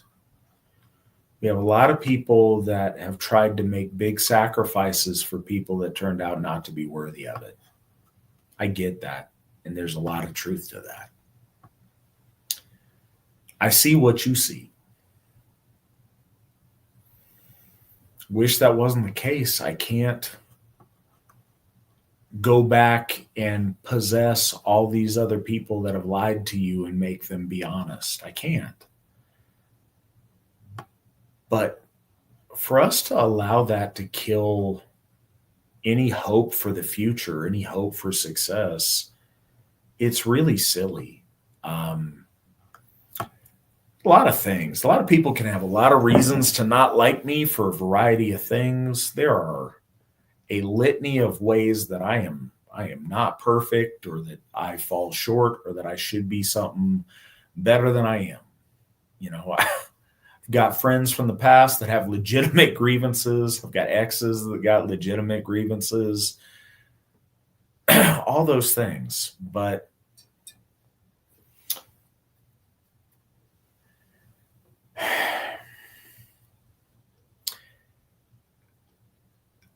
I'm as upfront and as honest with you guys as I know how to be about this and what we're doing.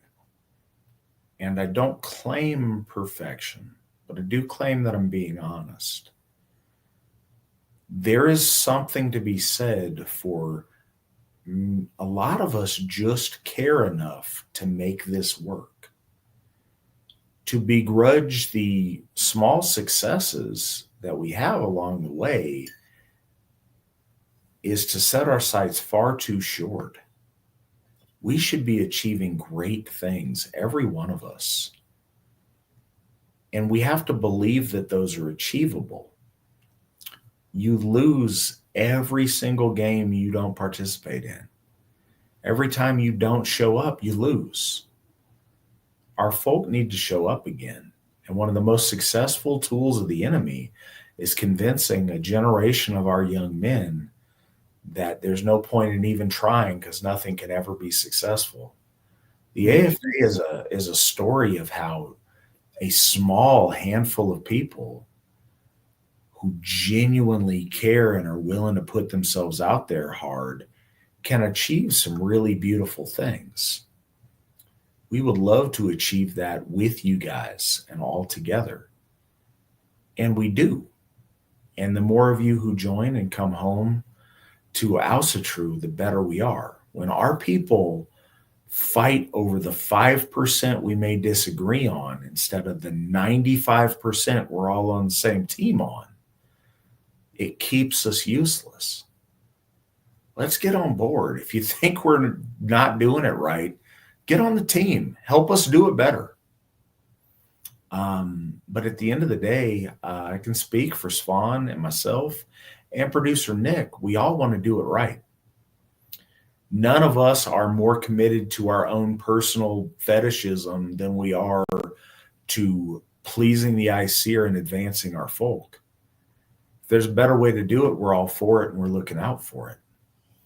But this petty, we all need to be losers or else it's clearly we're Feds or Jews or whatever other nonsense. That's self-defeating and there's no winning on that. You gotta have hope. Gotta have hope. I can't imagine people being so desolate of hope that any success cannot be done by their people. They'll tout that, our people have built civilizations. But the moment they start to see success, that's the enemy. There's no way that would, that is the most saddest and angrying thing. That infuriates me.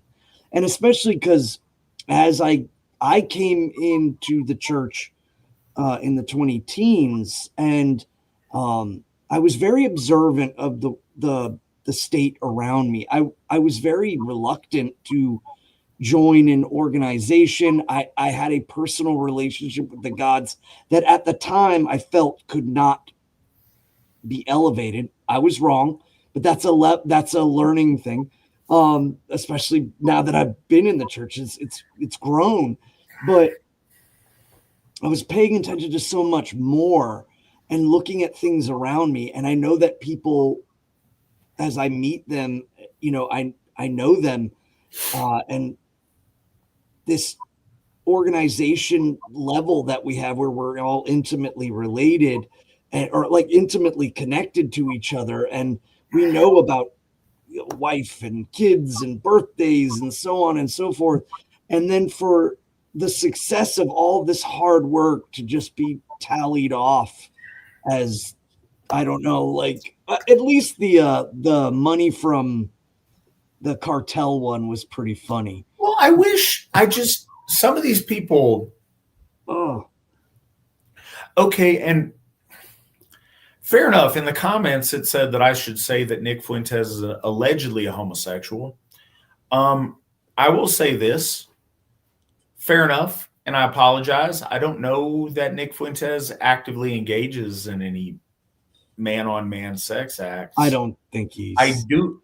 Well, I do recall, and this is to the best of my ability, I apologize if I'm wrong, that he mentioned some kind of tendencies and that his faith prevented him from acting on them in some way or whatever. I do find him to be incredibly effeminate, and that's the case. But, fair enough. Let's be honest and keep it real. I do not know that he is an active male homosexual.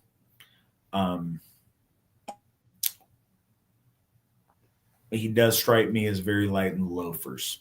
I will say this too. So on a couple of things on that, and I'm going to answer this question first. It's not next on the list, but it's important. Do you have any cops in the AFA? Probably. I'm trying to think. I know a number of former law enforcement personnel that are in the Asatru Folk Assembly.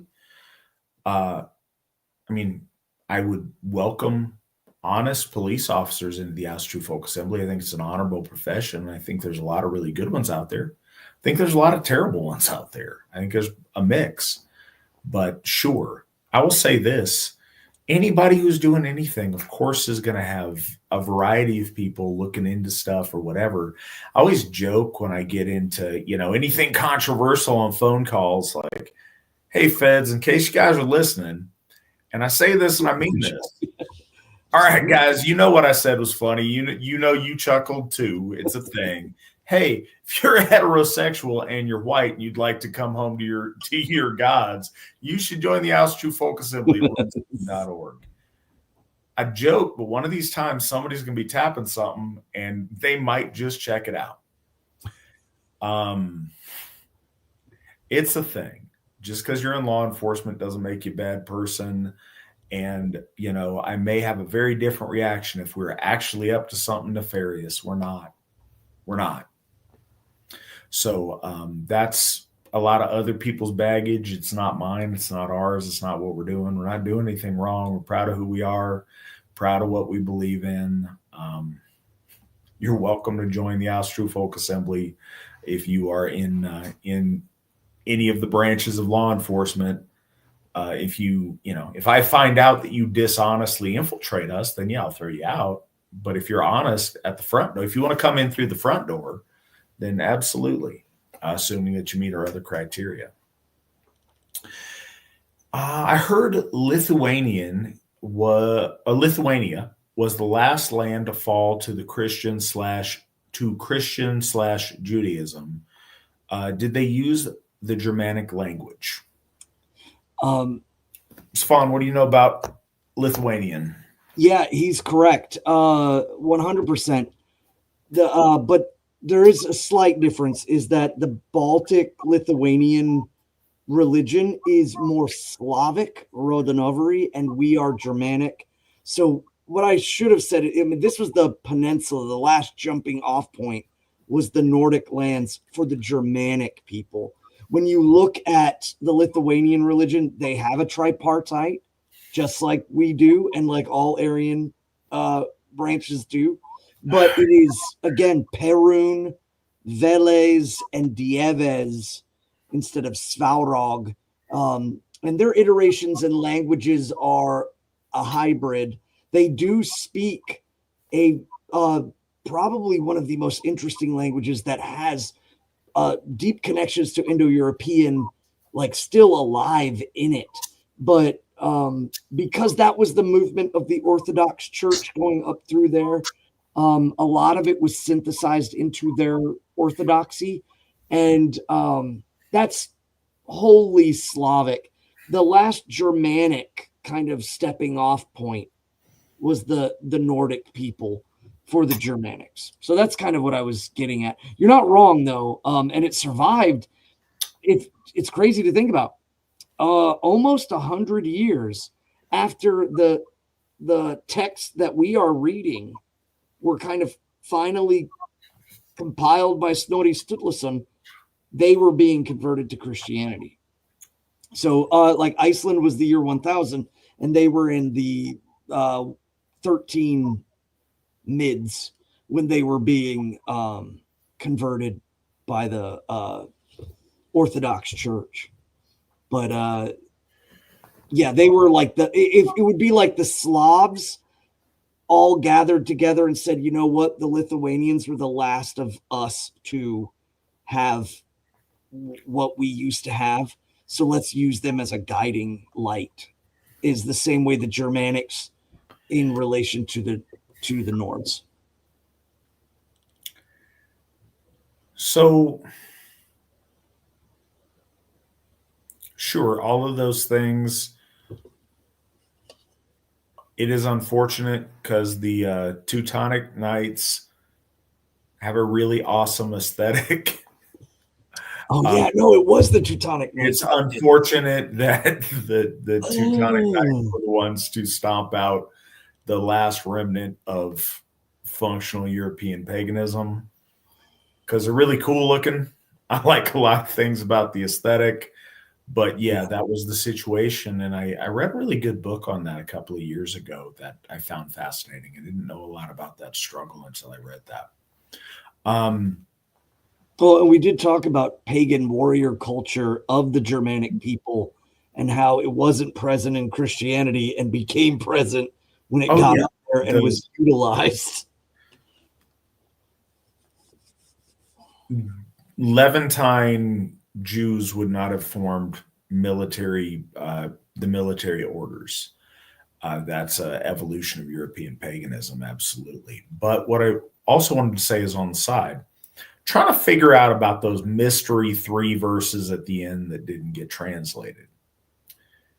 They did, but in the translation, some stuff was skipped. So they correspond to the 3 previous verses.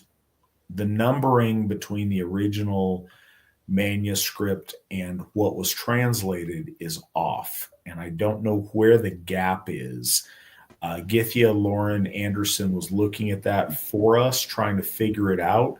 It's in the been end, fun.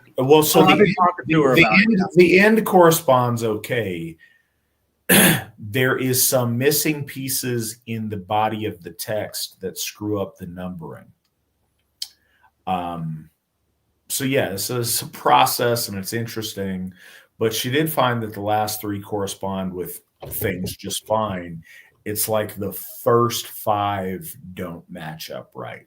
So I want to investigate this a little bit further. And it's kind of, as I mentioned at the beginning, the mystery of it, of like what's missing where, is really interesting. I think it's a kind of a, fascinating point of interest that I'm sure Svan and myself will look into it a little bit. Oh yeah. So this next one I think is a there's a lot to it. And Major Hicks, thank you for joining us tonight and being an active part in asking the questions. I'm glad that you're taking an interest in what we're doing, that you've been with us. And I'm also glad that you're asking some questions that, maybe new people would have that we haven't hit in a while or that we don't obviously go to sometimes. So I appreciate your questions and I appreciate you joining us tonight. AFA is obviously great on encouraging families and children. Thank you for that. Was curious if there is a quote unquote political strategy within it as well, though. Svan, what say you on that? I always generally speak of the well-being of the soul. Everything else is downstream from that. So if we are successful, build families, build community, return the folk back to their gods, then our seeking governance and benefit from for our folk is just a natural progression, because there's always, the political is never quite enough to an understanding. So it steps out of the politics and says this is a spiritual battle, and then everything flows downstream and will hit a political sense. And I like to do that because I have been in the mire of politics to the point where, and philosophy. So you go politics, philosophy, and then you realize, no, it's the soul. So you come to the gods and you join and build relationship, and then everything starts to retro fix itself. So that's where I'm kind of at with that. I don't really focus on a political stratagem. What does that mean? And this is not to be obtuse, but and Major Hicks, I'm kind of picking up on some of your other comments on maybe your background and where you're coming from. And if I'm inaccurate, it's certainly where a lot of people end up coming to this from. We get people that come into Asatru from quote unquote the movement or various white power things. And what I think too many of our people have decided to define politics as is like going out and being radical in the street and often scaring people. I think that politics is much broader than that. And if we consider, street activism as the only expression of politics, I think we miss a lot of, the American experience when it comes to politics. What I don't see when people talk about politics is folks running for office or campaigning for legislation that's going to benefit our folk in some way, or, actual political things. It's people wearing the little skull mask stuff and yelling at people or dropping slogan related signs or literature. And I don't. So I've attended some rallies for free speech and various other things. I did some of that when I was living closer to San Francisco. I did a couple of things in Berkeley.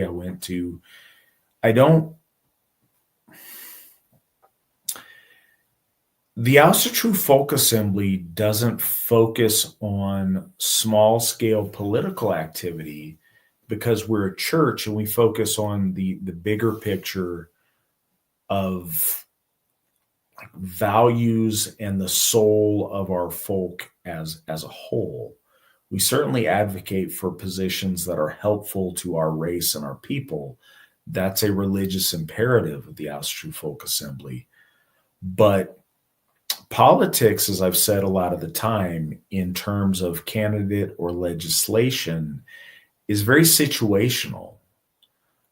Politics that might be advantageous to us in a different time and a different place might look really different. Svan mentioned a lot of our folk were monarchists at one point, or in a different situation, imperialists, in a different situation, very democratic.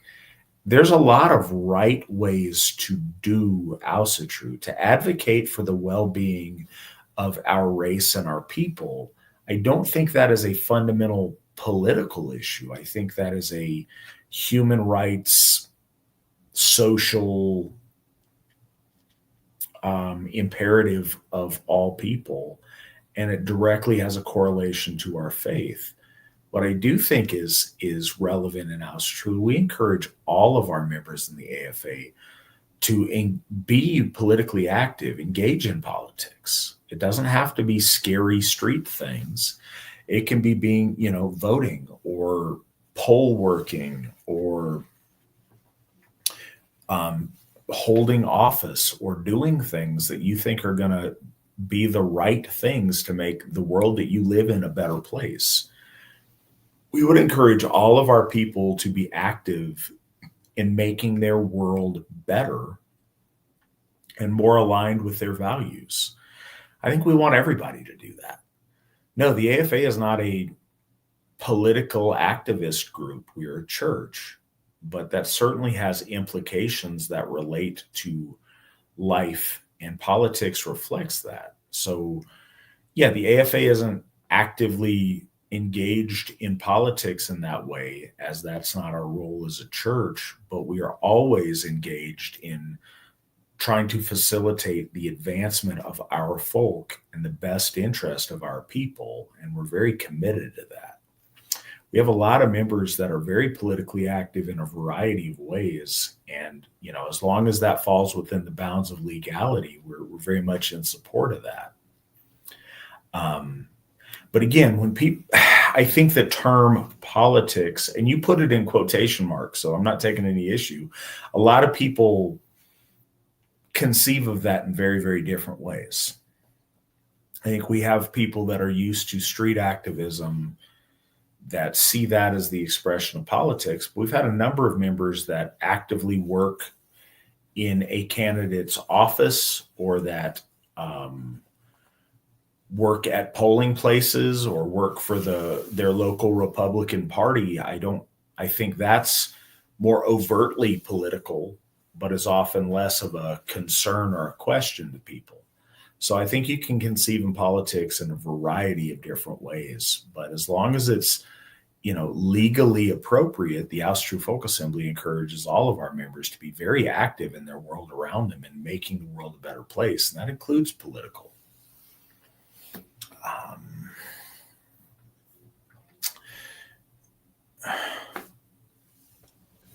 I don't.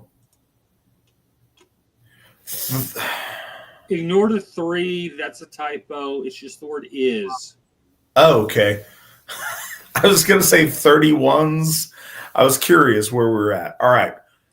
Is Wittekind going to be added to the list of AFA heroes, like the addition of lesser-known figures like Athanaric and Jarl Hauken? No. Because... We've had this discussion, you and I. No, because... Okay, yes, and we have. Svan and I have talked about this. No, because how you end the game matters. One of the most fundamentals to me when I look at heroes, you've got to end your life loyal to the Aesir. Wittekind didn't. As far as any historical research I'm able to do, no, he ended baptized and submitting to Christianity. He spent large part of his life struggling for our faith and our gods, but at the end, he gave up and joined the other team.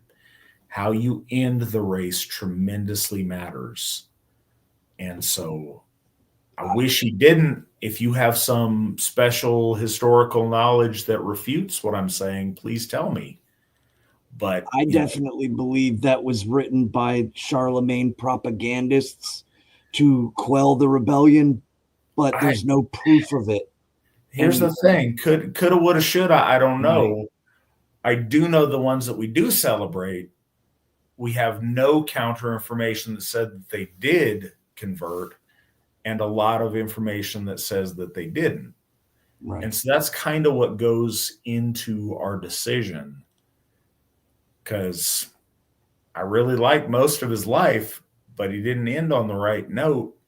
And like I said, if you have some details that we don't have, then cool, please let us know, because there's a lot that was very exciting. But again, it matters a lot how you end the race. A fumble near the finish line really affects all the stuff that precedes it. Have you heard of Savitri Devi and her books? What is your opinion on white nationalist Hindus in general? And do you consider it a legitimate Aryan religion? That's only a couple of sentences, but there's a lot in that question. And I appreciate you asking it. Svan, what are your thoughts on these things? Are you first? Okay, pause. First, are you familiar with Savitri Devi? Yes. And her books? Some of them, not all of them. What is your opinion on white nationalist Hindus in general?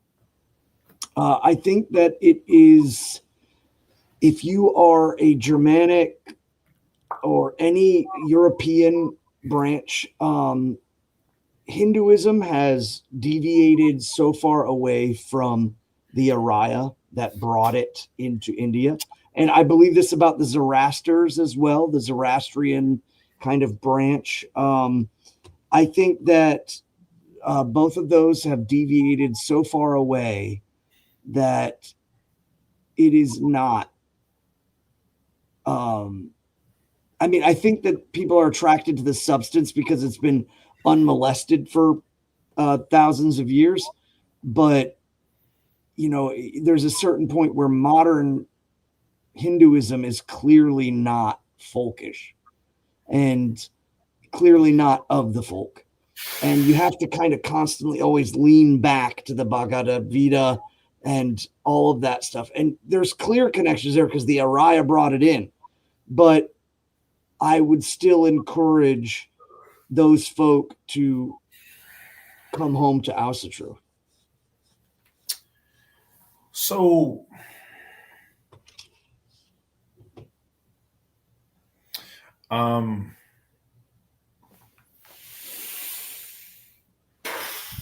yes, I've heard of Savitri Devi, and I've read a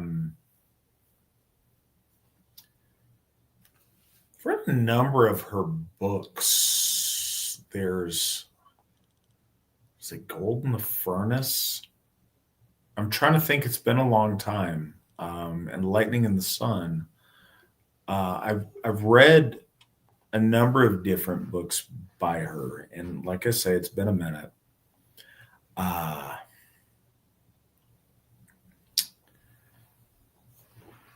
First, I think very highly of her, and I wish that I would have gotten an opportunity to meet her in life. I think that at a certain time and a certain place, the knowledge of our authentic ancestral faith was very, very limited. And I think not realizing it was an option, a lot of our people who wanted to hearken to that found Hinduism as like the closest they could get. And so they latched onto that. And you see in the beginning and middle of last century, folks really looked to the East for their spirituality in a lot of ways, because it wasn't an obvious thing that you could do. And I say that, so when I found Asatru, I didn't understand it was an option. I examined my options spiritually, and the only option that appeared to me as a young man was there's Christianity. I'm a white man in the United States in 1999 when I graduated high school. What is there? There's Christianity. That's what you have. Not a Muslim, not a Jew. Can't really be a Hindu because I'm not, a dot Indian. So what do I do? A lot of people, and luckily for me, I was able to find the Asatru Folk Assembly. But if that conversation, if I was having that 60 years earlier, maybe what I would have found would have been Hinduism. And I get that. So I don't fault that as a place to start. Certainly, I don't fault that historically for people, again, now 80 plus years ago. But I don't think that's our way forward. I think while there was a vacuum, nature abhors a vacuum, and our people have a tendency to fill the vacuum with something. And so rejecting Abrahamism and finding the closest perceived quote unquote legitimate faith to our ancestral faith and trying to make sense of that makes a lot of sense. And I don't fault that. I think that's a step in the right direction. I don't think it is the complete step in the right direction, but I do think it makes sense. No, I don't consider Hinduism as a legitimate Aryan religion.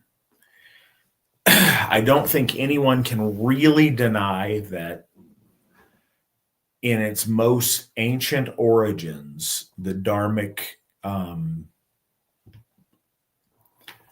faith of the early Hindus is based on an Aryan faith. Certainly it is. But over the millennia, it has been so intermixed and so very specialized to their significantly browned Dravidian population and admixture that I don't think it maintains its original Aryan roots in the same way. I think there's certainly things that you can learn from it or pick up from it that are valuable. I think we always do ourselves a disservice to throw the baby out with the bathwater. But no, I don't think that Hinduism is a valid faith for our folk who want to legitimately return to their ancestral faith. I think it might inform that practice, and it probably has valuable things for us to learn. But no, as a whole, I do not find it to be valid that way. We lost Svan. I don't know where he went. Got one more question left. I would like him to be here for it. I will look at the 13 comments that are unread while I wait for him to return to us, and I hope that he does. But I want to check and see where we're at on the other side.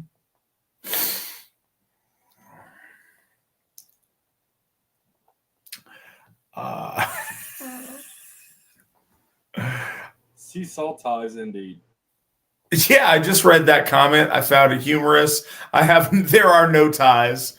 I just was accused of not wanting to fight the gentleman. I didn't know that there was a challenge issued. I didn't know he had any idea who I was, but yeah, I do exactly. I'm not afeared of that confrontation for certain.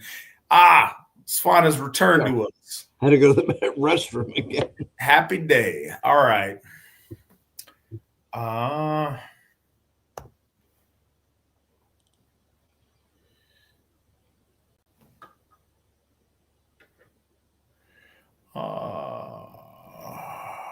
right, so last question. Question for you both. One of the concerns I have about joining regards the concept of racial purity. There are special people in my life who are 99% European, but the remaining 1% is Ashkenazi Jewish. Although they would not qualify as Jews, would these people not be welcome in the organization if they were to see me join and wish to join themselves?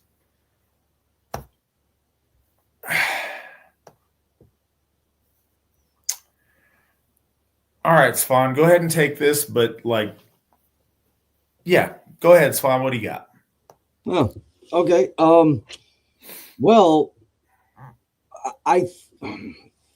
you think about it in the sense that if you find a folk person who looks folk, identifies as folk, and they have some great grandpappy who, got himself traded a Cherokee wife or whatever. And so their offspring have some of the red man blood in them, but that disappears. That goes away down the line. And they want to join the Asatru Folk Assembly. Matter of fact, I'm pretty sure there are cases of it. And we had one instance where there was a gentleman who brought it up. But worse so, it was more in the sense of he was saying my great grandmother was a Cherokee something, and she always said, "Don't trust the white man." And we were all looking at him but and she was married. Pause for a sec. Nothing lost.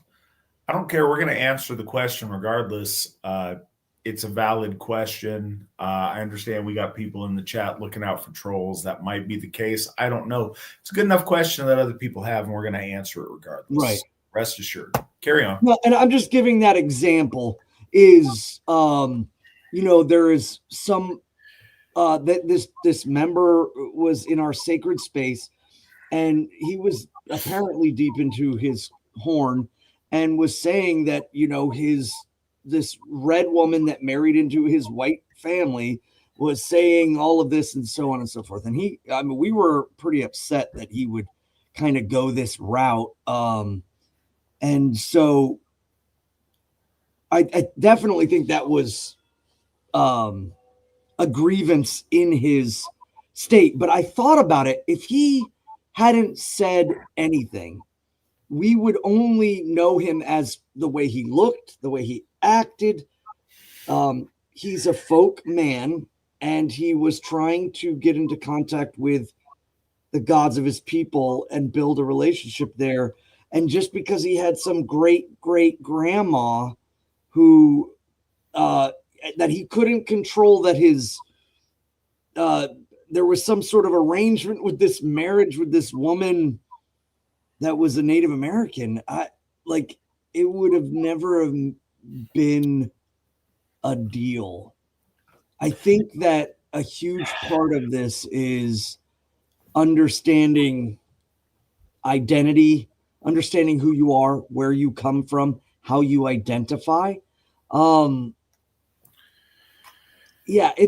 such a kind of like the details, the percentages versus reality. We get put on the spot in these things, and I understand. And it is what it is. We've got to be honest and just let the chips fall where they may. Purity spiral is bad. We have this tendency amongst our people to purity spiral into oblivion. Everything has to be perfect. And if it's not perfect, then we reject it all out. Very soon, nothing is perfect except for me in grandma's basement with my pizza rolls and my, and that's what it ends up being. And I joke, but not really. There's a lot of people that are perpetually trapped in grandma's basement with pizza rolls because life outside of grandma's basement is not perfect. It's not whatever perfect thing in their mind they've decided everything needs to be. And they can't be all in unless it's perfect. And that's cool when they're 18. 25, nope, can't be all in unless it's perfect. And then the 30s, 40s, find themselves in their 70s and never got out of the basement. They inherited grandma's basement. Maybe they probably inherited the upstairs too, but they didn't do anything because it wasn't ever perfect. But one of these days, they're on their deathbed. And one of these days, when perfect comes, perfect doesn't happen. That's not real. 99% and one, sure, you should join. You should join right now. A lot of people are going to say, they let in the Jews. Grow up. I challenge everyone to be noble, to be Aryan, and to be an adult. That's silly. There's no one drop rule. There's us, there's not us. We all know what that is. What we do run into is the people that don't want to accept that. There are people that have an ingrained inferiority thing where they need to pretend that they're something that they're not. Example, Elizabeth Warren. She's not an engine. She's just not. But she's, in her 70s, and she is going to go to her grave claiming that she is a Cherokee princess. There is no detectable engine in her DNA. But that's clearly what she is. Not the 90-something% obvious English or German that she is. Nope. She's holding on to this maybe 1%, maybe 0.5%, maybe 0%. But nope, she is a Cherokee princess. That is a mental illness that destabilizes our folk. So we would not let Elizabeth Warren join until Elizabeth Warren came to grips and reconciliation with the fact that she is a white woman. Realistically, Svan mentions, I don't know if this is the same scenario. We had a guy at Sumbel one time.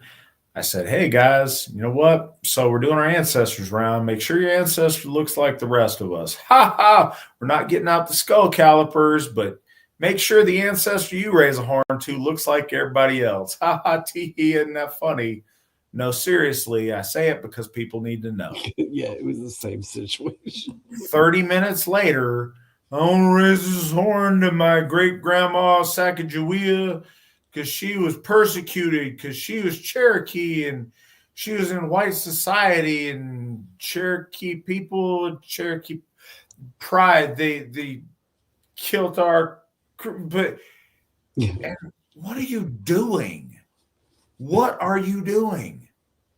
We immediately ejected that guy from the Asatru Folk Assembly. Because what the hell are you doing?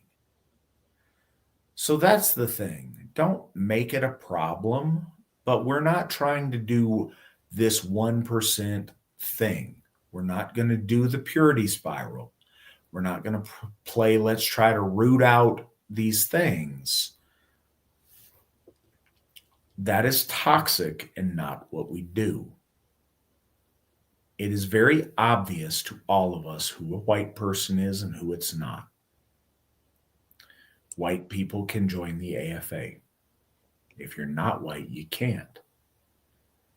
If you look like Dolph Lundgren, but you want to tell me about how you're black or whatever your nonsense is, that's not even a racial issue. That is a mental health issue. But it is one that destabilizes our folk and we don't want around us. But no, if your people join that are 99% white and there's 1% Ashken, nobody cares about that. But if they join up and say, hey, let me just tell you up front that I am from the tribe of Judah and I'm this and that, then no, we're not going to let you in. Right. But there's white people and there's not. And we don't do some kind of genetic testing to rule out 1% or whatever. That's silly. It's silly. I was going to say, when me and my wife were newly married, it was kind of a fun thing to do the genetic test. And I was speculative of it. But because Iceland is it's an insular thing by way of Norway. That's all we're getting. There's nothing else really going on there. I did it, and I actually had a friend who worked for 23andMe, and she was saying 5% and below is actually not even confirmed. It's comparative. They don't have the material. They just compare, and they get pretty wild because they don't take into account colonizations and migrations, et cetera, et cetera. So they got a little wild, but my test came out. It was exactly like to the T, everything. And still underneath the 5% had some like wild stuff like Iberian Peninsula. And I was like, what? But ridiculous. Yeah. So no, we reject the purity spiral. It's obnoxious. It's the reason that our people can't make friends. It's traps you in a pizza roll basement floral couch existence that we do not want to stay under the thumb of. Reject the purity spiral. You can tell ours or not ours, and that's as far as we try to take it. So what about a half Finnish, half French? All right. So Svan is caught in a his camera is frozen. That's why he did not respond humorously when I made my most recent pizza roll analogy. We'll wait till he returns a little bit, but again, there are completely Caucasian Finns, and there are Finns that are not completely that way. The Finnish nationality is one that is a little bit there's a certain amount of diversity involved there, depending on where you're at. And it's hard not being a native Finn on being able to flesh that out. But I'll say that there are plenty of completely white Finns. A white person who is a Finn who marries a white French person, absolutely they can join.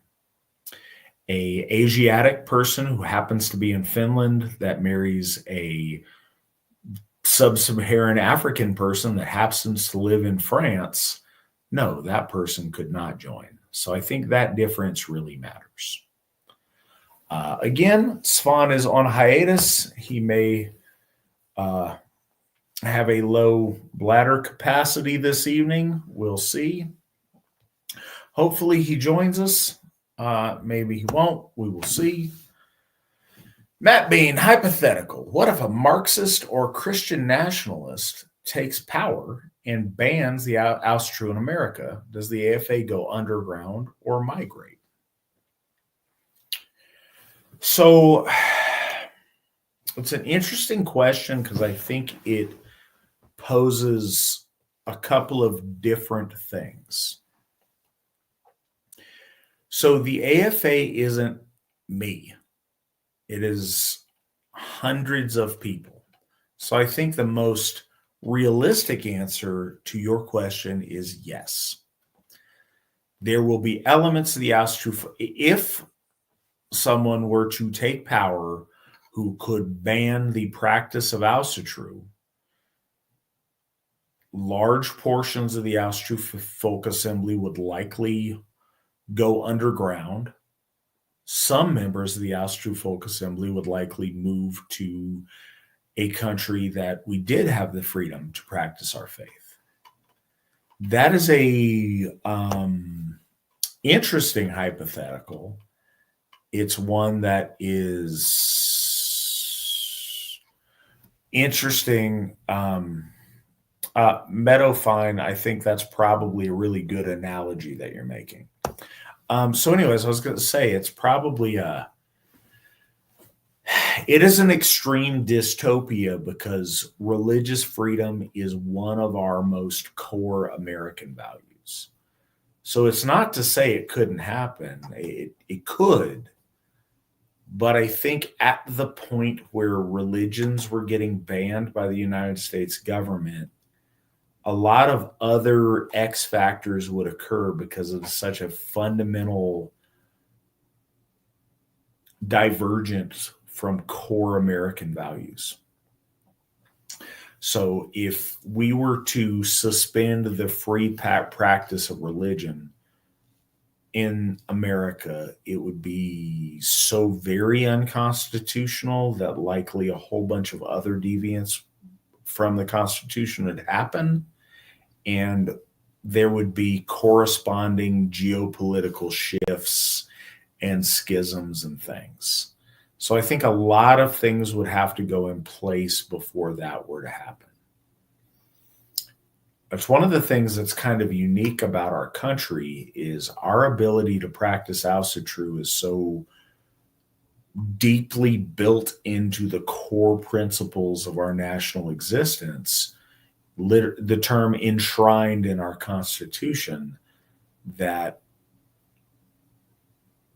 taking that away would have a lot of implications that might change the nature of your question if it actually happened. What would not happen is that the Asatru Folk Assembly would cease to exist. We would continue existing in whatever way needed to happen. If that meant we had to migrate to a place it was legal to practice our faith, that's what we would do. If it meant that we had to, somehow underground practice it, that's what we would do.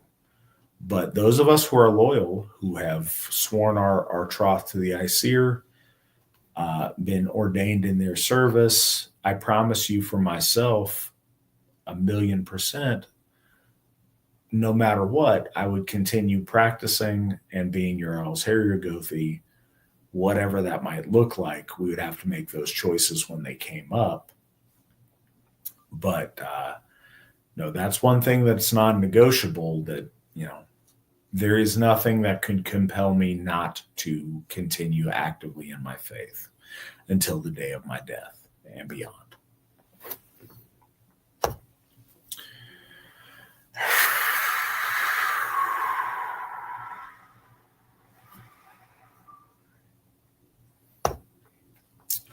All right. Well, I think that's all of our questions we have for this evening. Thank everyone for joining us.